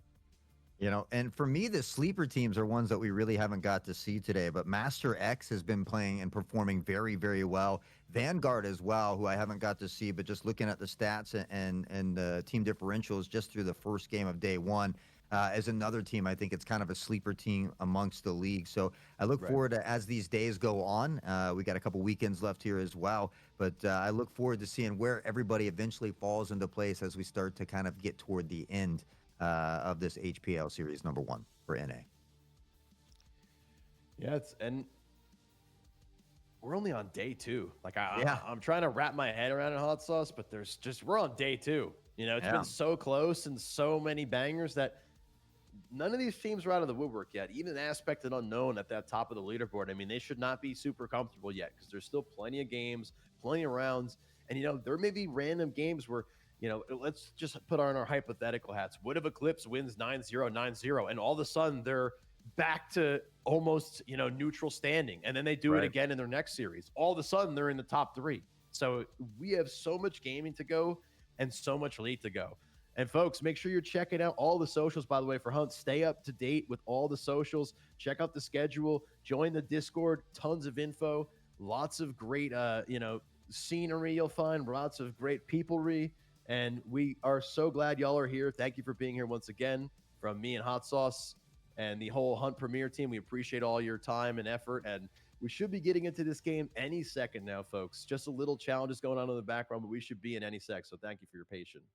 Yeah, and just to remind everybody, like you said, this is only day number 2. We'll be here next weekend as well, Saturday the 15th, Sunday the 16th, and then we'll wrap it up that following Saturday, at least for the NA section, on February 22nd. They all start at 11 a.m. Eastern as well. So it's always the same start time. You don't have to worry about missing. And then, of course, coming up in March, the EU HPL number 3, Series 3 will be returning as well. So I got to say, as I've grown to know more of these EU players, I'm just equally as excited to get that one kicked off as well. Oh yeah, I mean the EU teams. A lot of these teams. Again, there were some NA teams that have been here since the get-go, but there are a lot of EU teams that have been since Arena came out practicing together. We see the lineup in Oil Rig. Not to get too far into the EU League, folks, but Oil Rig coming in super, super stacked this time around. And there's so many good new teams like Decoded and other teams that are looking to find their footing. So if you're just tuning in today, folks, there's a ton of NA action coming up the next few weekends, a ton of Hunt Premier EU League coming in the next month. So stay tuned, keep up to date, join the socials, and yeah. Any final predictions for this game going in, Hot Sauce? What do you think? Who's going to take map 1? I feel like we're going to have another 1-1 in our hands. I think that New Dawn is going to be able to squeeze out Bay 5, just given that they played so well against a tough team on Bay 5 earlier today. But due to their struggles and the fact that Eclipse is a very talented team, even though they had to play the 2 toughest teams in day 1, I think that they'll be able to squeeze out their win on Fort as well. But if there's one thing I'm good at, it's being wrong. So, I don't know if you want to bet on what I got to say. No, I mean, listen, it's all questionable. I mean, with how good these teams have played today and how close they've been, that's why it's just a guess, and it's just a guesstimation. We don't know. Hopefully, New Dawn could come out and swing 9-0. Maybe Eclipse shuts off the New Dawn, says no more sunlight, no more dawn. That's it. We don't know how it's going to play out. Yeah. But guys, if you are enjoying yourselves, like Blue said, don't forget to click that follow button down below. It's a complete free way to help everybody out here. And of course, if there's someone that you're seeing in the battlefield here, a lot of these guys are streamers. Guys and girls are streamers as well. So it's a great way to support your fellow community members. Click on their name, go find them, search them out on Twitch, drop them a follow, and stop by and say, hey, saw you playing in Arena, love the action. So I'm sure all the streamers would love that. We love interacting with the community. We're all here to make the community grow in a better direction. And so we certainly can thank Hunt Premier for that, as well as Battle State Games. But yeah, getting the players loaded into the lobby here as we speak. So it shouldn't be too much longer before we get the action here underway. Yeah, and I'm just thinking about like the different weapons that these teams are going to favor, and I think New Dawn really likes this new Assault Mutant with BP. The Mutant was in the game previously, but it seems like that BP weapon, I think we're going to see a lot of it in these CQB situations. And we're going in, folks, to the first game in this series, Eclipse versus New Dawn. Eclipse Winter. Oh, Jones takes out the Pug with a nade. Already getting some of that early nade action. Pugs, who had a lot of success earlier, will be taken out first. Game number 1. There's the peak, but Windchill up top has the crosshair placement. Finds Steezy. The help comes in, but it's a bit late. Isolating 1v1s is Windchill, and it's getting chilly there as he finds a 2-piece. Back to a 5v2, and it's again early trouble here for New Dawn. Ooh, yeah. Very quickly, 3 members drop. We hear, I believe, Scooby on that TX-15 or ADAR. I believe it's TX-15. Popping shots. Oh, no, it's actually not. He's got that M61 in it. Maybe an S, I believe. I can't tell. I didn't see it long enough. SR-25 or RSAS. And Dev finishing out the round. Picks up Sprite. I forget. I'm butchering this young man's name, but a big round coming out from Eclipse. Not even dropping a member there. Yeah, I mean that's certainly a statement if you want to make one. Not only do you win the round in dominating fashion, but you don't drop a single member here as well. And so it's a good early statement, but I mean those things can happen from time to time. I think if you're new Don, you're not really sweating it just yet. It's not something that's out of hand. You just stick to the game plan that's been working for you, and you just look to power forward. Yep, and it's only the opening round, you know, plenty of game left. Eclipse traditionally, ooh, Jones takes Jeez. out 2. Who? Mike Like Jones! Jones. Let's go. You already know. Now he's Oh, hot. man. They all want him, but Steezy, a nice spray through the box, will eventually snuff out the flame that is Jay Jones here. And with that, back to a player advantage favoring Eclipse for the time being. A nice little pixel peek here. The sprays continue to go out in both directions. And kind of surprised that the marksman's coming into play here today, but certainly utilizing them very well. Bullets continue to rain down in both directions, but nobody able to fall here just yet. Oh, and as I say it, Windshield takes out Steezy. Scooby will get a piece of the action on Dev Demith here as well as Winter spots one but can't get the kill, and Spirit somehow comes away with it. Wow. I can't believe how many shots he tanked. And Windchill back-to-back clean kills with this BS AK. Man, oh man, the return of the BS Weaver AK. So clean, so nice. Just puts him down, few shots each. Bada bing, bada boom. And just like that, round 2, 5 kills and 4 kills for Windchill and Jones on that A side so far. I mean, just 5 alone for Windshield, 4 for Jay Jones. I mean, they're just putting in the work here early, but up by 2 here. It's going to be up to New Dawn to slow the pace down a little bit, maybe throw a wrench in the mix. They need to, again, find a round win before things get too out of hand, because we saw them go down 5-0 in their first game of the day, and they were able to battle back, but it just wasn't quite enough to clutch that up. Speaking of clutches, though, Slaughter's going to find a nice headshot. Jay Jones, though, finding a 2K yet again. Ooh. How do you slow this man down? And a number 1, a number 2, and a number 3. He said 281-330. Jones said goodbye, Slaughter, your number 4. Chasing the ace, Scooby, Butro Raggy. Oh man, doesn't matter. Jones takes the ace. Man. Mike Jones, John Jones Bones, Jay Jones, all the great Jones in action here today. And I mean, if this was the Eclipse team that would have showed up on day 1, I mean, I think they could have beat Aspect or Unknown playing like this. But we talked about it before. Consistency is key. They have to maintain this fast action play style throughout the entirety of the series if they want to take it away from New Dawn, because New Dawn has certainly kind of been the comeback kids, or the comeback kings of the day, if you will. Yeah.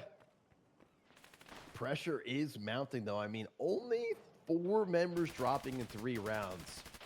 I think they learned better than to go to Mr. Jones, though. The Winter in that mid, picking up the opening kill on the Steezy. Scooby does manage to take out Dev from hell towards parkour boxes. One of these attackers, though, just snuck, I believe, into mid-cut. Slaughter pushing up towards A. Windshield going to be dropping. Mr. Jones still alive. 3 members. Looks like they took control of A from the backside, but Jones is actually in the attacker's A main, if I'm not mistaken, on the left. Finally, they drop Jones. Slaughters Jones. Winter very close. Shots ringing back and forth. Ghost takes out Scooby. Winter's still alive because of that beefy enforcer kit. Pug runs away once the bomb's planted. Slaughter not too sure about that smoke. Evening it out, though. Ghost, 2 kills on the round, evening out the scoreline. Winter gets put down by Spirit, though. Ghost does manage to trade the kill right away in 1v1 situation for Slaughter. 20 seconds here, Hot. 20 seconds. Ghost versus Sergeant Slaughter. A lot of noise being made here by Ghost, but Slaughter being cool, calm, and collected back there. Now with that device being deactivated, the 180, and it's not enough. Slaughter comes away the victor, and New Dawn gets a much-needed round.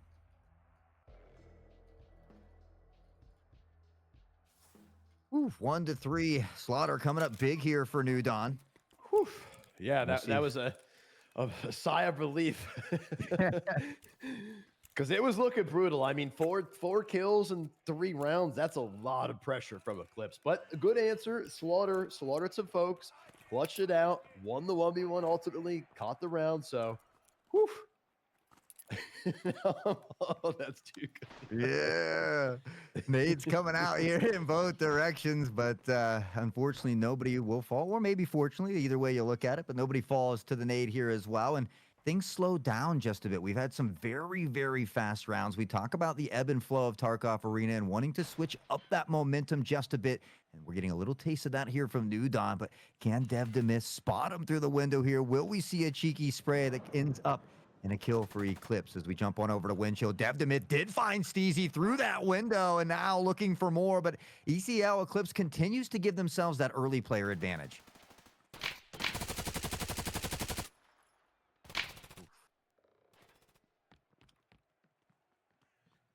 Now that weapon, that's not an SR3M, right? That's a new. Is that a new weapon as of this wipe?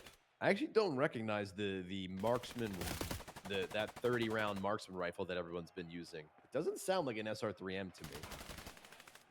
It wasn't the SR3M, but I thought it looked like one of the valves in there, but I wasn't paying attention as Pug finds the kill onto Dev Demith here. Jay Jones, an absolute juggernaut, the first to double-digit kills, and it only took him 4 or 5 rounds to get to 10. Man's a menace.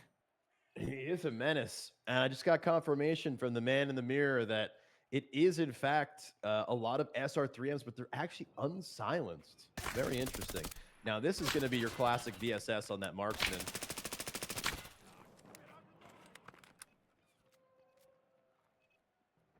Shots ringing back and forth. Pug doing his best. Ooh, Ghost. Ooh.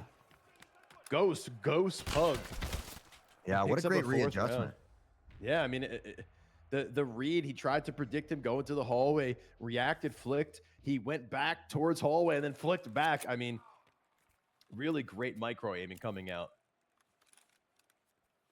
They say Aim Labs is free, but I don't know. Listen, 5 minutes a day keeps the whiffs away. There you go. You heard it here first from Blue Guys. Write it down. You will be quizzed later. In what round did Dev kill Steezy through the window on Bay 5? For 10 cool points. Up top on the boost, though, Slaughter. And inching into the crosshair. The spray was good, but the shots don't connect. Winner able to dodge a bullet. Dev Demith will pick up on Steezy again, who's had some trouble over here on the B side. And again, it's Eclipse with an early player advantage. Timing is everything, and it's going to pay out in the favor of Eclipse, but only for a moment. Pug, who has struggled a bit early, now finding their way, will find a big pick as they look to work in toward B, but Dev Demith seems to have it locked down. Oof, yeah, Dev is cooking right now. Really feeling that unsilenced SR3M. Scooby, though, pushing up, but Windchill says, absolutely not. You are not taking me down from behind. And that's the challenge, you know. Oh, man. That was a violent kill on the Spirit from Dev. And, you know, Hot Sauce, that's why I'm really not the biggest fan of these marksman rifles. Because if you pop off, you pop off. As we saw, I believe it was internal. But, man, when it's not working, you just feel like you don't have any latitude. You're trying to swing into this fully automatic assault rifle against really good players that hit every shot. It's such a tough ask. Slaughter, great kill onto Winter. Slaughter really playing well here. Back and forth. Unfortunately dies during the run. He knows he's there. Oh no, the classic from the Hunt Premier EU League is showing up in NA. You know your opponent's there and you run at him. You can't do that, Hot Sauce. It's Parkov. You can't do that. We're not playing COD. He said, take notes. Take notes now. Jay Jones, man, had an ace earlier, had a 4K on that round as well, and has appeared to be the raid boss of today. Eclipse looking very nicely through this first one. And you got to remember, this is New Dawn's map pick as well. But as we touched base on earlier, some of these teams don't do as well on that attacking side. But Steezy wasting no time getting here rather quickly. The flash comes out, but it is a little to the wayside. Steezy will slow things down just a bit of a rotation, but New Dawn kind of locking down the mid area as well. Scooby is going to find Ghost, and you talked about that marksman. I think it's a little better on that defensive side. Winner, Scooby, Dev Demith, all finding picks here as well. We'll be right back to a 3v3. Oof. Dev really liking this gun. Oh, man, Dev loving this weapon. Gosh, he's making me want to try this SR3M. It seems so gosh darn good. 30 rounds. You got your Hpl Na and SB6, and man, he's just playing these pixels, not even healing. but he's putting so much pressure right now. You know, Steezy and Spirit, 1 kill and 2 kill each, and they seem like they're a little... Oh, wait, no, that bomb is flying around the map, Hot Sauce. Good read. Dead putting pressure, but I'm not sure if they're going to know that the bomb's rotated around the map right now. We do see Windchill kind of sitting out towards spawn. Oh, no, Windchill. Look, you see him on the map, folks. Windchill is reacting to the player on A. Steezy needs to kill Dev here. Windchill with the crazy peek. Dev does win the trade with Steezy. Oh, my.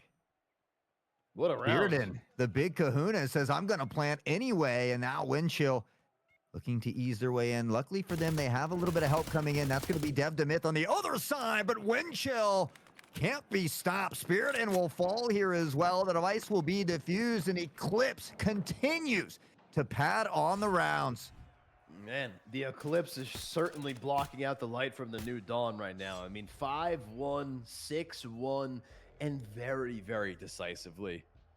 Things are not looking good for the red team. Gonna need to really turn things around. I mean, individually, Jones and Windchill and Deb just slamming everybody. Ghost and Winter picking up essential kills. There's no weakness in in the phalanx right now. There's just no break in the armor.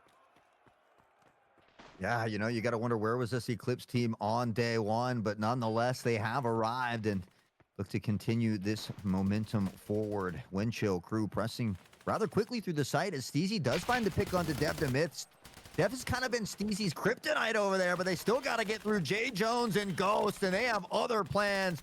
The rest of the crew continues to fall back to a 4v3, now favoring Eclipse here as Winter will press forward through mid. Spirit and finding a good pick onto Jay Jones, but do they know Winter is lurking here? Slaughter does just that. Slaughter is the competition. Windchill can't find the device, but will get Slaughter here on a nice flick. And just like that, back to a 2v2, but New Dawn needs this round.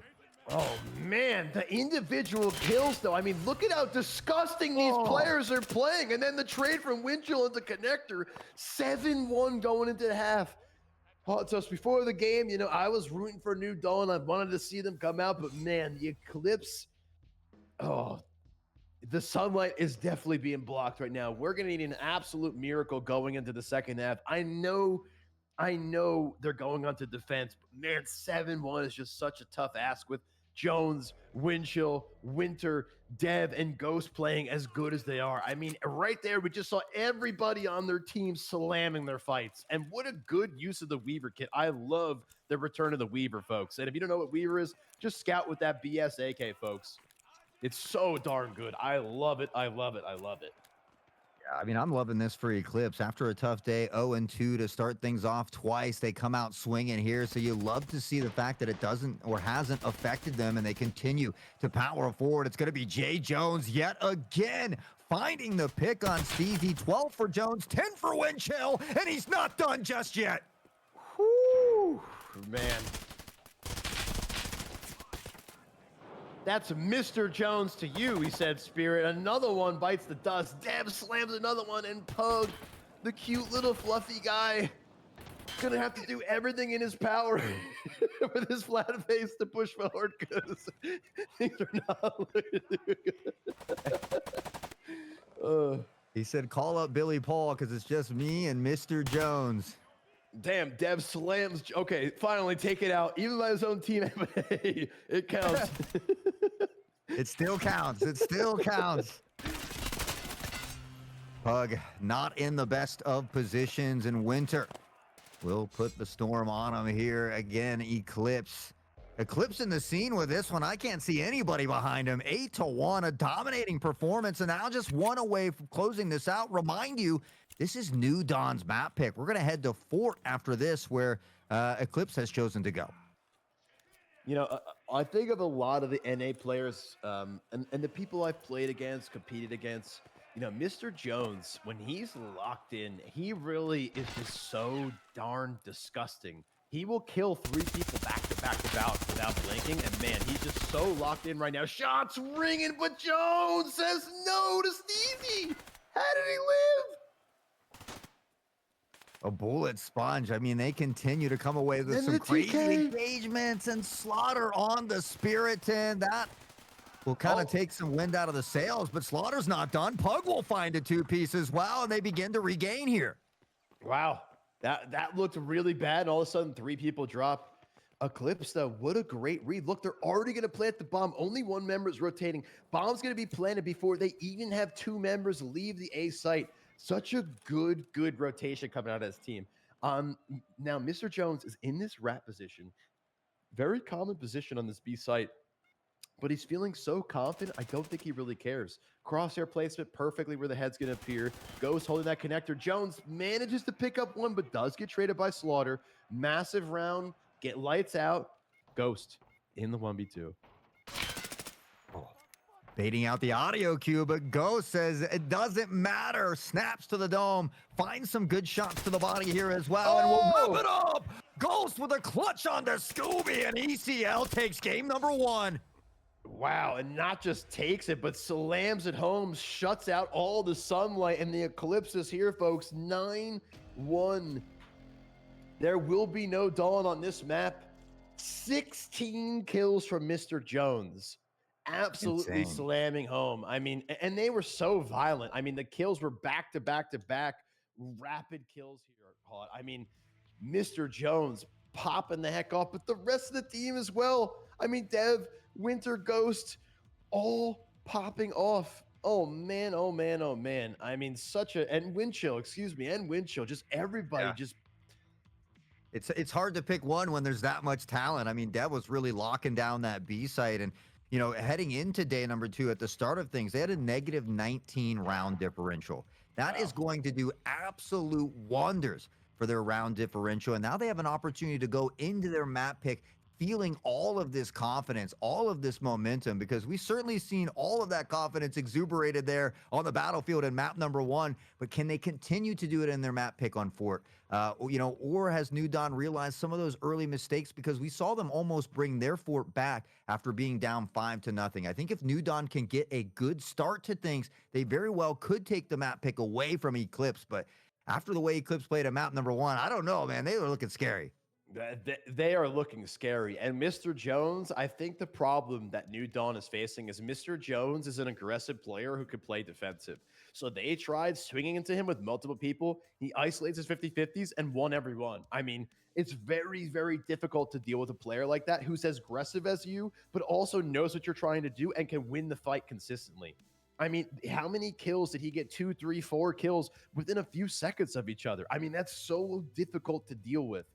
And New Dawn, they took multiple. So in the first series of the day, folks, New Dawn did lead a lot of rounds on Fort on their attack. But I don't think they're going to have that latitude with Eclipse. I mean, Eclipse is so clean with right now that they have to secure the bomb using their brain and their utility. If they try to take fights like they just did, I think the game is going to be lights out, because Eclipse clearly, like, they won pretty much every just raw 50-50 gunfight. I mean, you can't challenge them like that right now. You have to use your brain to beat them, I think. I mean, Eclipse looked scarier than a gas station bathroom right now. I mean, they are not to be reckoned with. They're with no luck. Exactly. Like, you don't want to be caught in there with Eclipse right now. I mean, they're playing phenomenal, and you love to see it, especially for a team that struggled in day 1. Again, we talk about the mental aspect of these games, and for that, you know, for a team to not really allow them to affect that from game to game, to go out, to play their hearts out tooth and nail, and then to come away with such success here in day number 2. You love to see it. Honestly, you know, you hope all teams can win, right? But at the end of the day, there can only be one winner. But when you're checking out the VOD review and you're learning, there are no losers. There's winners and learners. So it's just about growing from each experience.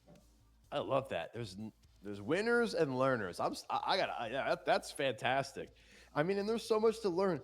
And again, you know, I know Eclipse is kind of a newer lineup where they're an amalgamation of different teams, but these players, all 5 of them have been in this arena scene since the game came out. And again, multiple of them are some of the original tournament winners in some of the North American leagues and the smaller North American tournaments. I mean, these players are all exceptionally skilled. So this is not like yesterday, as you said, you fought the number 1 and the number 2 team. You lost both games bad, but that doesn't make you a bad team. You fought really good opponents, and they were better on the day. That's just how a competitive game works. But man, I mean, look at this team today. They're violent.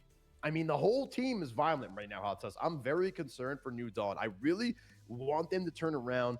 I really want them to feel good. But as you said, it's not their map pick.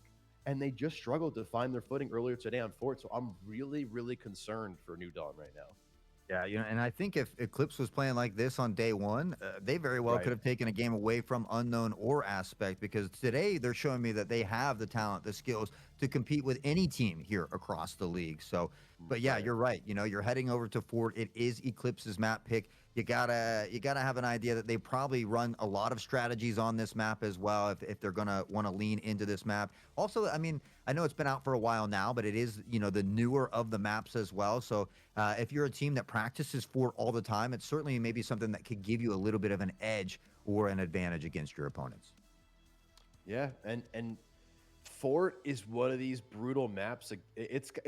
Bay 5 to me and Fort play out very similarly, where you could just have these aggressive teams that just run you the heck down, and it's just fight after fight after fight. And Fort, if anything, it could be a little bit more brutal because I think there's a little bit more skill expression in Fort because it's still new. There's a little bit cheekier plays. Bay 5 has been out since the beginning of Arena. It's shifted its form since the original map, but everyone kind of knows how it's going to play out.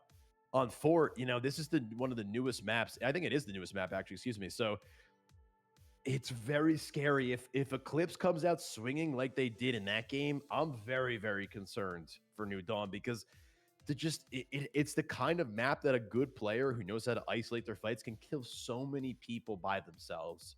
It's a very scary map. It's just like Bay 5. The pacing can be brutally quick, or it could be more methodical, like we saw in the New Dawn versus Zenith earlier, where there were some opening picks, then we saw some utility, then we saw the site take. It's kind of more methodical. Where if Eclipse comes out like they just did, I don't think any of that matters. Like Mr. Jones is going to kill everybody, and everybody else is right there behind him. So, New Dawn really, really, I want to see the cracked wisdom coming out. Summoning our cracked wisdom, using your big golden brain to kind of pave the way with brain power, because I don't think in terms of individual like 50-50 hot sauce, I would not want to be fighting Eclipse right now. They really just look absolutely brutal to fight.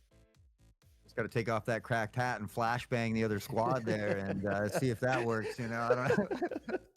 But I was trying not to lay him out, but I hope he's out there listening. But no, and for me, especially on Fort, I like teams that can really change up that explosive. Like they attack a site really, really fast, maybe 3 rounds in a row, and then they're okay with slowing it down for a round, being a little more methodical, seeing if you can kind of force that defense out of an uncomfortable position just to take a peek and say, oh, I don't see anybody here. Is there a flank or a lurk? And you can find maybe an early pick and give yourself that advantage. But I feel like Eclipse, at least on defense, is very good at being patient when they need to be.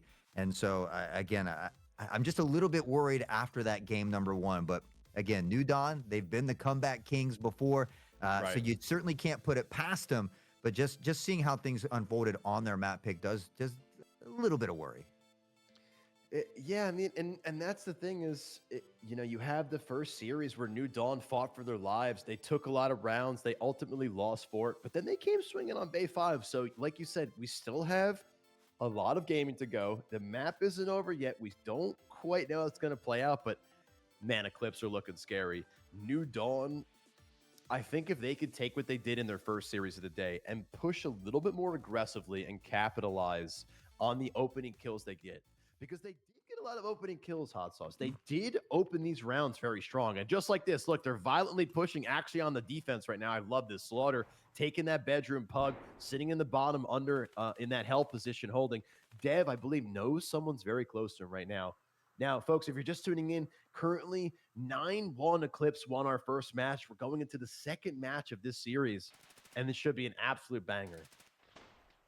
Absolute banger indeed. We can hear some shots ringing out. Most of the action for Eclipse kind of mounting toward that A side is who else but Jay Jones to find the pick on the Slaughter. They'll pressure in from behind. Winner will get Steezy here as well. And again, the device will go down with ease. We see the rotation coming in from New Dawn, but now at a disadvantage. Pug looks to find the equalizer. A 2K as he finds a double headshot. And just like that, New Dawn back in the round. Back in the round here, pushing forward into a 3v3. Nade going out. Oh, Nobody spots the head, but Winter slightly quicker here. Finds the shot on to Spirit, and Scooby still on this marksman rifle as Windchill will find Pug here as well. Winter will clean up. And just like that, Eclipse back at it yet again. An early start for them as they take round number 1. Winter, a beautiful triple on that one as well. I guess I didn't even realize it amongst the chaos there, but able to find that early triple and set his team up for success. New Dawn had some great positioning early on, but unfortunately they weren't able to win those initial gun battles. So ECL able to take round number 1. And again, we'll see kind of this 2-2-1, 2-3-ish split from New Dawn. And typically you can kind of lock down this A site with only 2 players. Early utility, and Steezy's going to catch Windchill. That animation from the utility going out, allowing him to find the first pick, but Winter, quick to click the dome of Slaughter. Steezy will put Ghost in the dirt. With that, back to a 4v3. Winter looking a little hurt. He's okay. he's all right. He's all right. Just need a little cheese in the corner. Scooby takes out Jones though. It always gets me how that thing's just basically a piece of cheese. As a certified rat, you can never have enough cheese. Oh, I didn't even think about that. Now 2v4, good answer so far by New Dawn. Much different pace than the first game. Winter tries to take it, but Spirit takes his Spirit, sends it to the afterlife. Dev does manage to take out Steezy, though. Oh my, Dev, what a disgusting shot. And this is the problem. Dev is one of those players, Hoff, that if you give him the opportunity to fight you, he will win every 50-50. You cannot disrespect this man like that. Definitely one of the most brutal killers in North America. In-game, FBI, in-game. Pug has other plans. Big Pug, big thug in it. Finding the kill. And with that, New Dawn, I mean, again, not allowing this game to get out of hand. We saw a lot of destruction in that first round. And, you know, it makes you a bit nervous. But New Dawn says, hey, it's fine. We can weather that storm. They answer back. They find a round. But being on defense here to start things off, I do hope that they can put some rounds together in bunches before Eclipse can run away with it, like in that last showing. Yeah, a good answer. And we see, again, individually, it took over three of the first rounds. They only got 4 kills. They're already matching the pacing of Eclipse, so much stronger showing, excuse me. Now we see Pug up in that bedroom position. Winter, nice opening kill on the Scooby. Pug getting a little aggressive. I think Dev heard him. Oh, man, perfect crosshair placement there, Hot.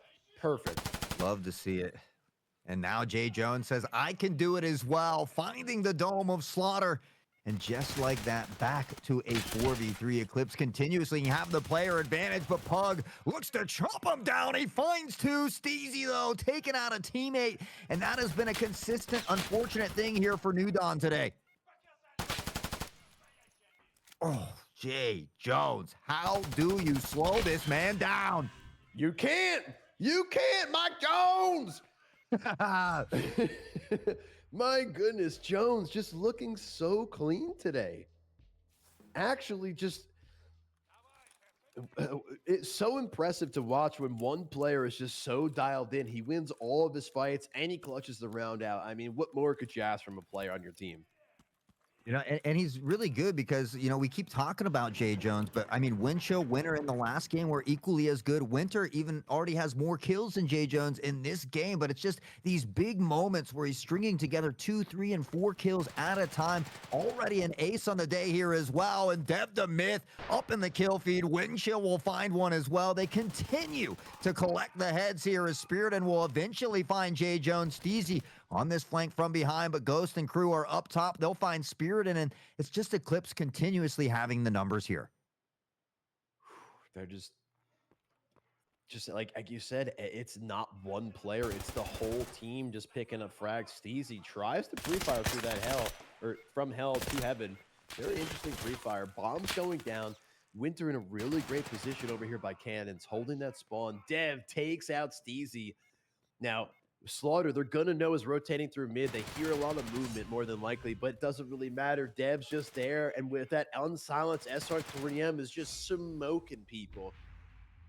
Bro, he has just been an absolute menace with that weapon in his hands. As you see a three-piece on the board for that round. A couple other members getting involved there, but again, Eclipse looking to pad these rounds and doing so on the attacking side here as well. So New Dawn needing to find a way to slow this squad down just a little bit. Again, they don't want to allow Eclipse to get too far ahead before halftime. We saw that 9-1 in game number 1, so hopefully they can able to kind of regroup here a bit and look to lock it in. Whew. Dev with another opening kill. Oh, Jay Jones with a nade on the Steezy. Dev comes running in, pops the head of Pug as well. And just like that, they just stampede onto the site like a mastodon infantry. Slaughter will eventually stifle Jay Jones. But again, we're looking at a 4v2 where the numbers favor Eclipse. Scooby on this marksman. And although has had some success, I felt like Scooby did a little bit better when they had one of these full auto rifles. Yeah, I agree. I don't like Scooby on this on the snipers. Him on the assault rifles. I believe he was using the MCX if I'm not mistaken. Very, very clean. Oh, another player gets dropped by Ghost. And it's so tough to win these fights. Slaughter trades out, does kill one, but gets traded out by Ghost immediately. And the tools on the day, you know, it's so tough. I agree. I don't like that they put Scooby on this. On these marksman rifles, even give him the SR3M. I mean, that SR3M that Deb is using, I believe, if I'm not mistaken, that is a marksman class. So, I mean, they're just absolutely cooking. Yeah, and I feel like, you know, at times you can make that marksman class work really well, especially on defense with you know, the single fire weapons. But at least on the offensive side, I hope to see him switch it up maybe just a little bit here. Of course, these players have a lot more talent than I do, so, you know, I'm only speaking from the eye in the sky, but what it all boils down to what you're most comfortable with. But did you get a nice look at that lineup? Shout out again to the observers for bringing us the best angles and the best action. He sees his head. Oh, he doesn't see him. And you see the importance of crosshair placement, friends. He was looking down, so his eyes were looking past the target. Even though you saw the kind of head pop up, he wasn't even really focused on it. Good kill from Spirit. Easy with another kill on Winter. Oh. Dev and Windchill even it up. Slaughter slams Windchill, though. 3v2 here. New Dawn need this round here, Hawk. They need to just play slow and methodical and close this out. But Dev and Ghost are still alive. Yeah, I mean, that hip fire kill from Dev was insane. Oh. Scooby is going to find one on Ghost. Dev gets Slaughter, though, and it's Dev finding Scooby back to a 1v1, and it's going to come all down to Spirit in here. At least he spotted him. The intel is there, but now he has to be careful. Don't swing out. Yeah. Don't disrespect. Dev just killed 3 of your teammates in this round. Do not disrespect him. And this is kind of the Dev classic where, you know, he used to play this Scout SA-58 and just slam people. Now he's playing this SR3M and these brutal weapons, man. He's just so clean with it. I don't think if he goes for the rotation, he has time. He has to plan here. He can't make it across. Ooh. Okay. Big smooches.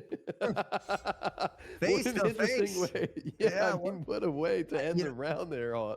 I think he grabbed the device. He began to think about that rotation, but glanced up at the clock, realized, you know, what you had just said basically is there's not enough time to get that rotation and that plant comfortably. So opted to kind of switch it up, but I don't think he was expecting New Dawn to be that close in his face there. But nonetheless, New Dawn able to clutch it up. A much needed round.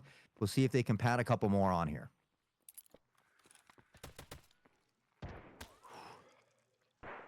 Breath of fresh air, but it's still 4-2, and Eclipse is on attack.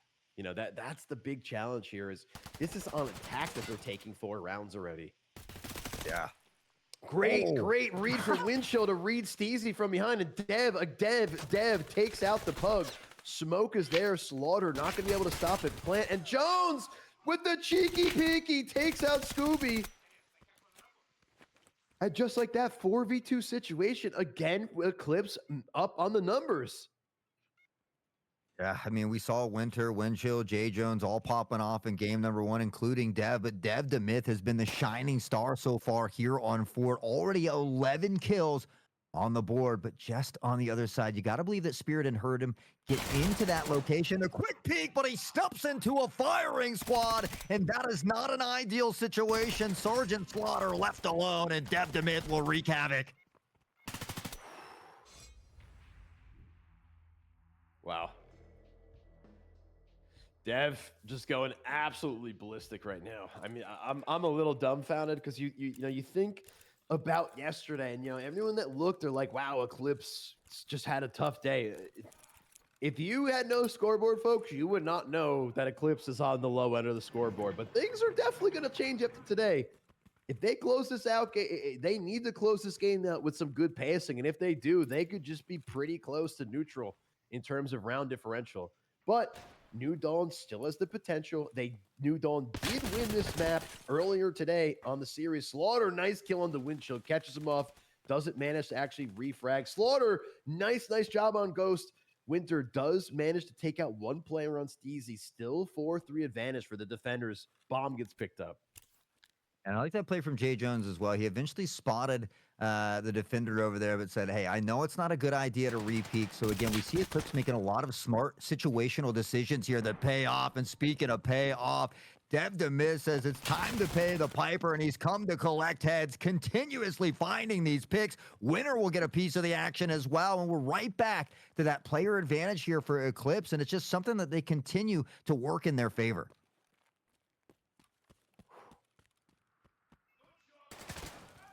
Bomb's going down. 3v2 situation. And Deb just laying down fire and then backs up. I love this from Deb. Puts pressure. Jones is being that violent one that's pushing up from short towards. Ooh, Deb takes out Slaughter, and Jones says, no dancing around with me, Puggy. I am Mr. Jones. I'll give you some belly scratches after the match, but all for now, it's shots to the dome, baby. 6-2 is your halftime score. You better believe Eclipse is looking for more. And as Blue said, if they can find a way to close this out in dominating fashion, they had 8 rounds plus in their favor for differential in game number 1. And so again, if they can do that here, slowly moving up the leaderboards. Obviously, only one game here today, but during some of these weekend events, some of these teams are playing 2 games in a day. So, if the numbers look a little sketchy, you can't be worried about it. Everybody's going to get equal amount of games as time goes on. So we still got a couple weekends left here of some wonderful HPL NA action for the first series here in NA. New Dawn pushing very, very quickly towards this A side, looking to match the pacing of their opponents.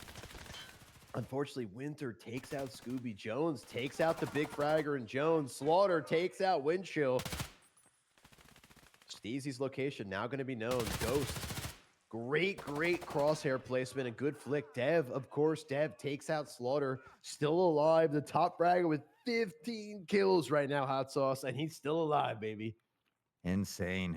We saw Pug struggle a little bit at the beginning of this one, but now finding their stride as well. Already 6 on the board, and certainly a very fun player to watch. But the device will go down. Dev rather quickly spots him in the snap of the wrist. Talk about a flick. My man looking sick. Dev the Myth, an absolute myth to be playing this good here today. 16 on the board and looking for more. An absolute juggernaut. But Pug, on the other side of things, will get Winter. And now for Dev, it's all down to a 2v1. And the time is ticking, but, if anyone on this team is going to win this... Oh, great crosshair placement from Spirit. He didn't give him enough time. I think another half a second, and Dev kills him and has the chance to win that. Great job from Spirit to make sure he doesn't do that. Yeah, good job from New Dawn to kind of keep their composure as well, because, they're looking at a round differential that they don't want to lose too much of as well here. Ooh, yeah, no, that's a great point. I was so hyper-focused on Eclipse, at the bottom of the board that you're right. New Dawn, folks, if you didn't see the series earlier, New Dawn and their opponent Zenith both matching 9-7, 9-7, meaning neither team moved a point on the board. So every round is critical, and Steezy takes out Jones, a big opening kill.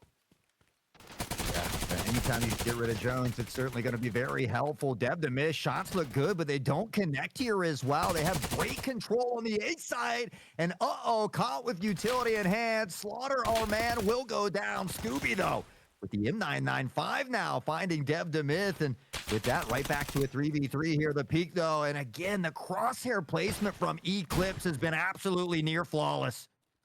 Yeah, I mean, we saw Winter slam, we saw Dev slam. For a second, we were watching Ghost on that player that came through the kitchen. His crosshair was perfectly where the head would appear. Didn't secure the kill, but as you said, almost perfect placement. And this team's really looking to show something right now. Oh, and a great read from Winter. Pug in the 1v2, brutally hurt. 8 kills right now, but really, really hurt. What a great peek from Winter. I love this peek. And Ghost there to put pressure down, rotating from Mark towards kitchen area. And just like that, bada bing, bada boom, 7th round picked up. And Eclipse looking so darn strong. And look at the MVPs on that side. 2, 2, 2, and 1, Hot Sauce. So everybody on Eclipse is contributing heavily to the success right now.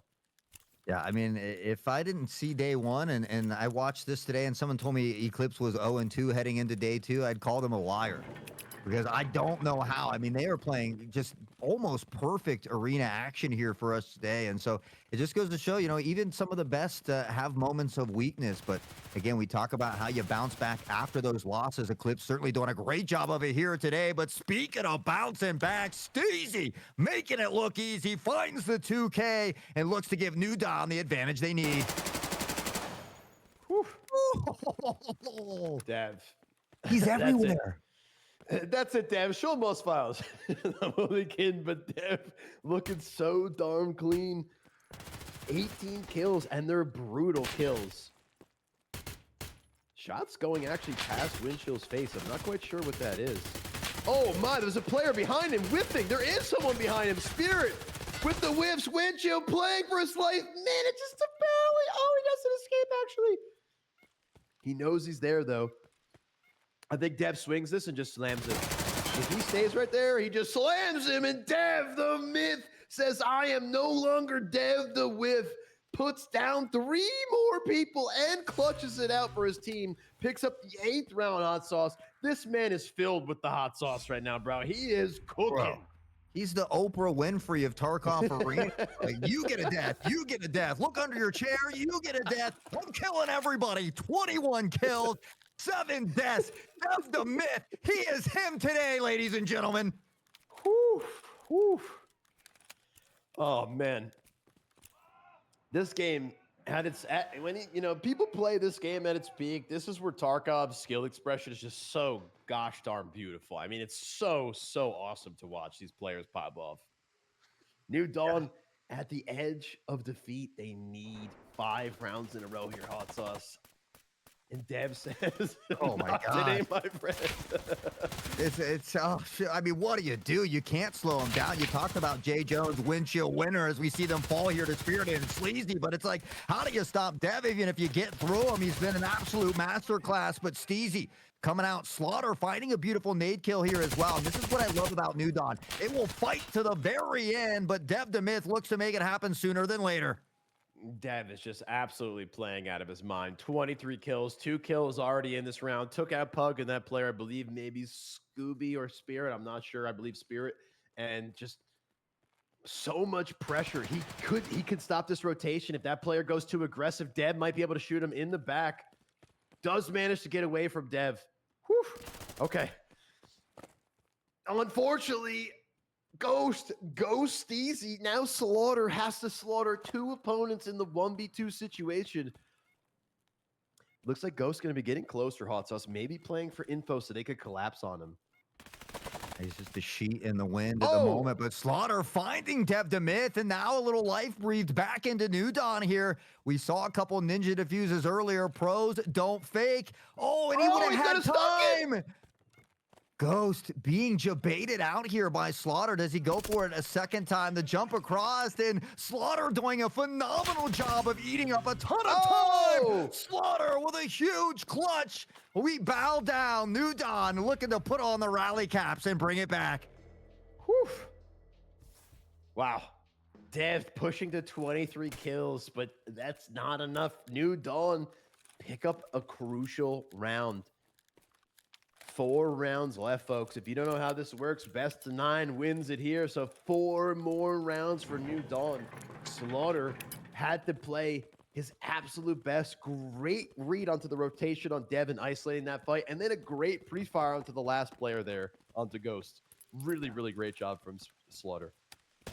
That's the problem, though, is Eclipse has 4 extra chances to close this out for New Dawn. They have to play lights out, but there's quick picks here from Winter to Scooby, who finds that trade back onto Winter. Spirit in the one to fall for New Dawn. Dev knows there's one in this corner, and he's going to remain patient. Does Pug spot him first, so we can see him teetering around, and Windchill's going to find Steezy on the back end of things. With that, Dev will back off to a safer position here, and now things slowly dwindling away. New Dawn going to opt to leg it to the other side, but they might have to deal with Jay Jones. No, it looks like he's going to press forward through the middle, giving up this mid space. So a good call here from New Dawn to rotate away.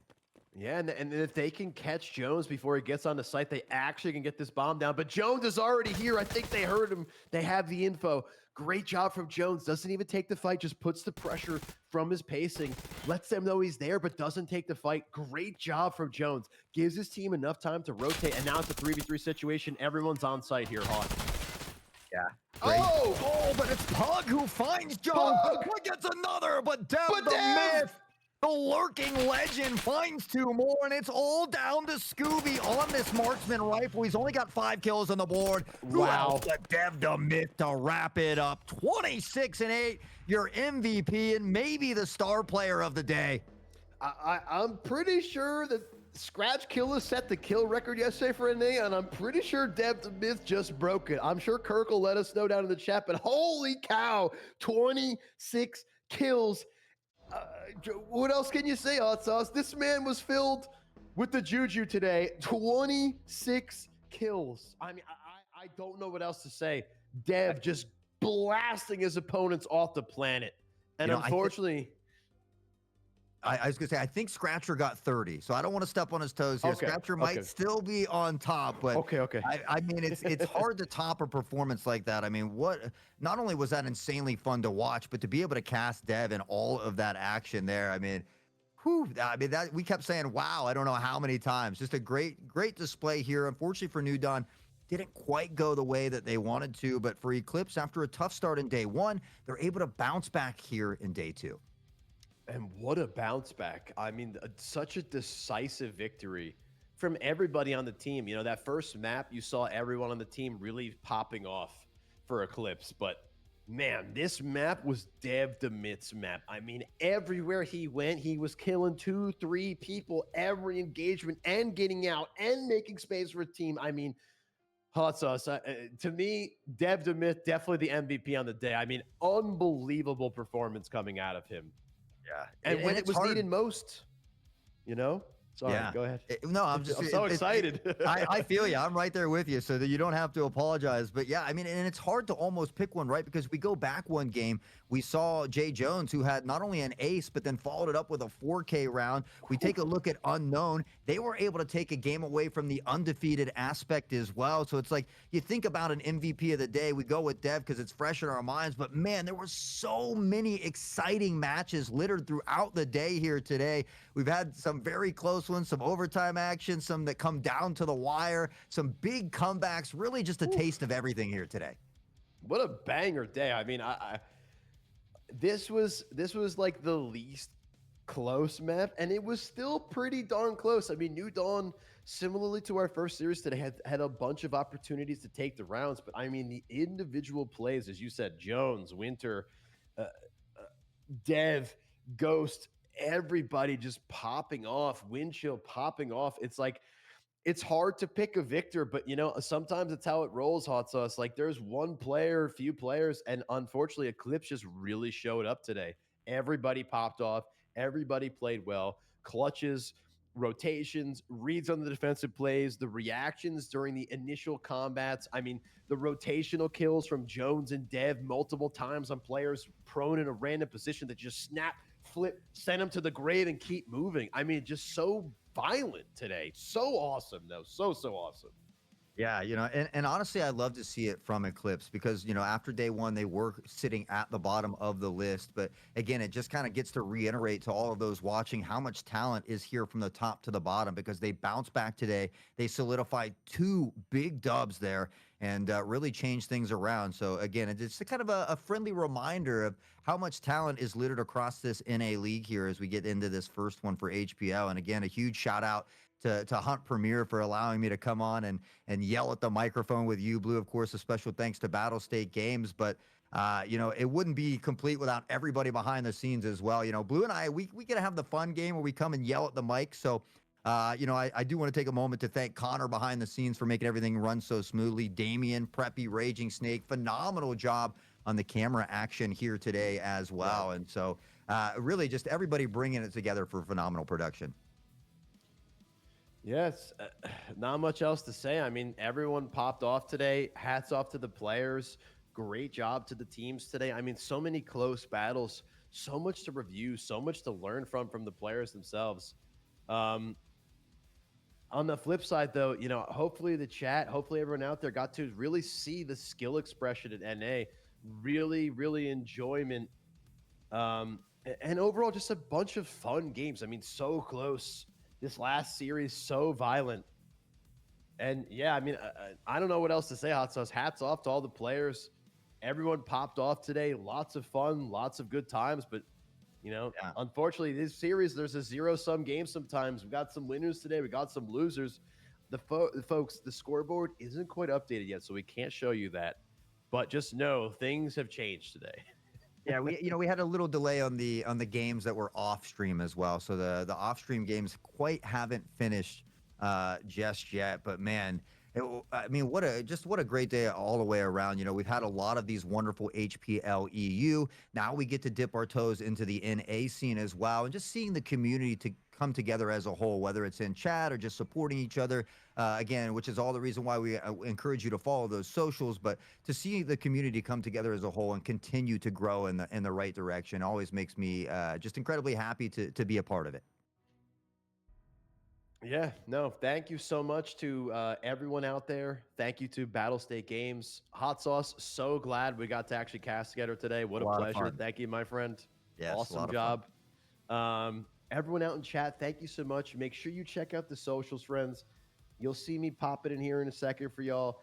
Check out the socials. Stay up to date. There's so much more gaming to come. We got two more games next weekend. The finals for NA the weekend after that. And then come March, we have the absolute savage European League that's coming through. So just so many good games to come, friends. So many good games.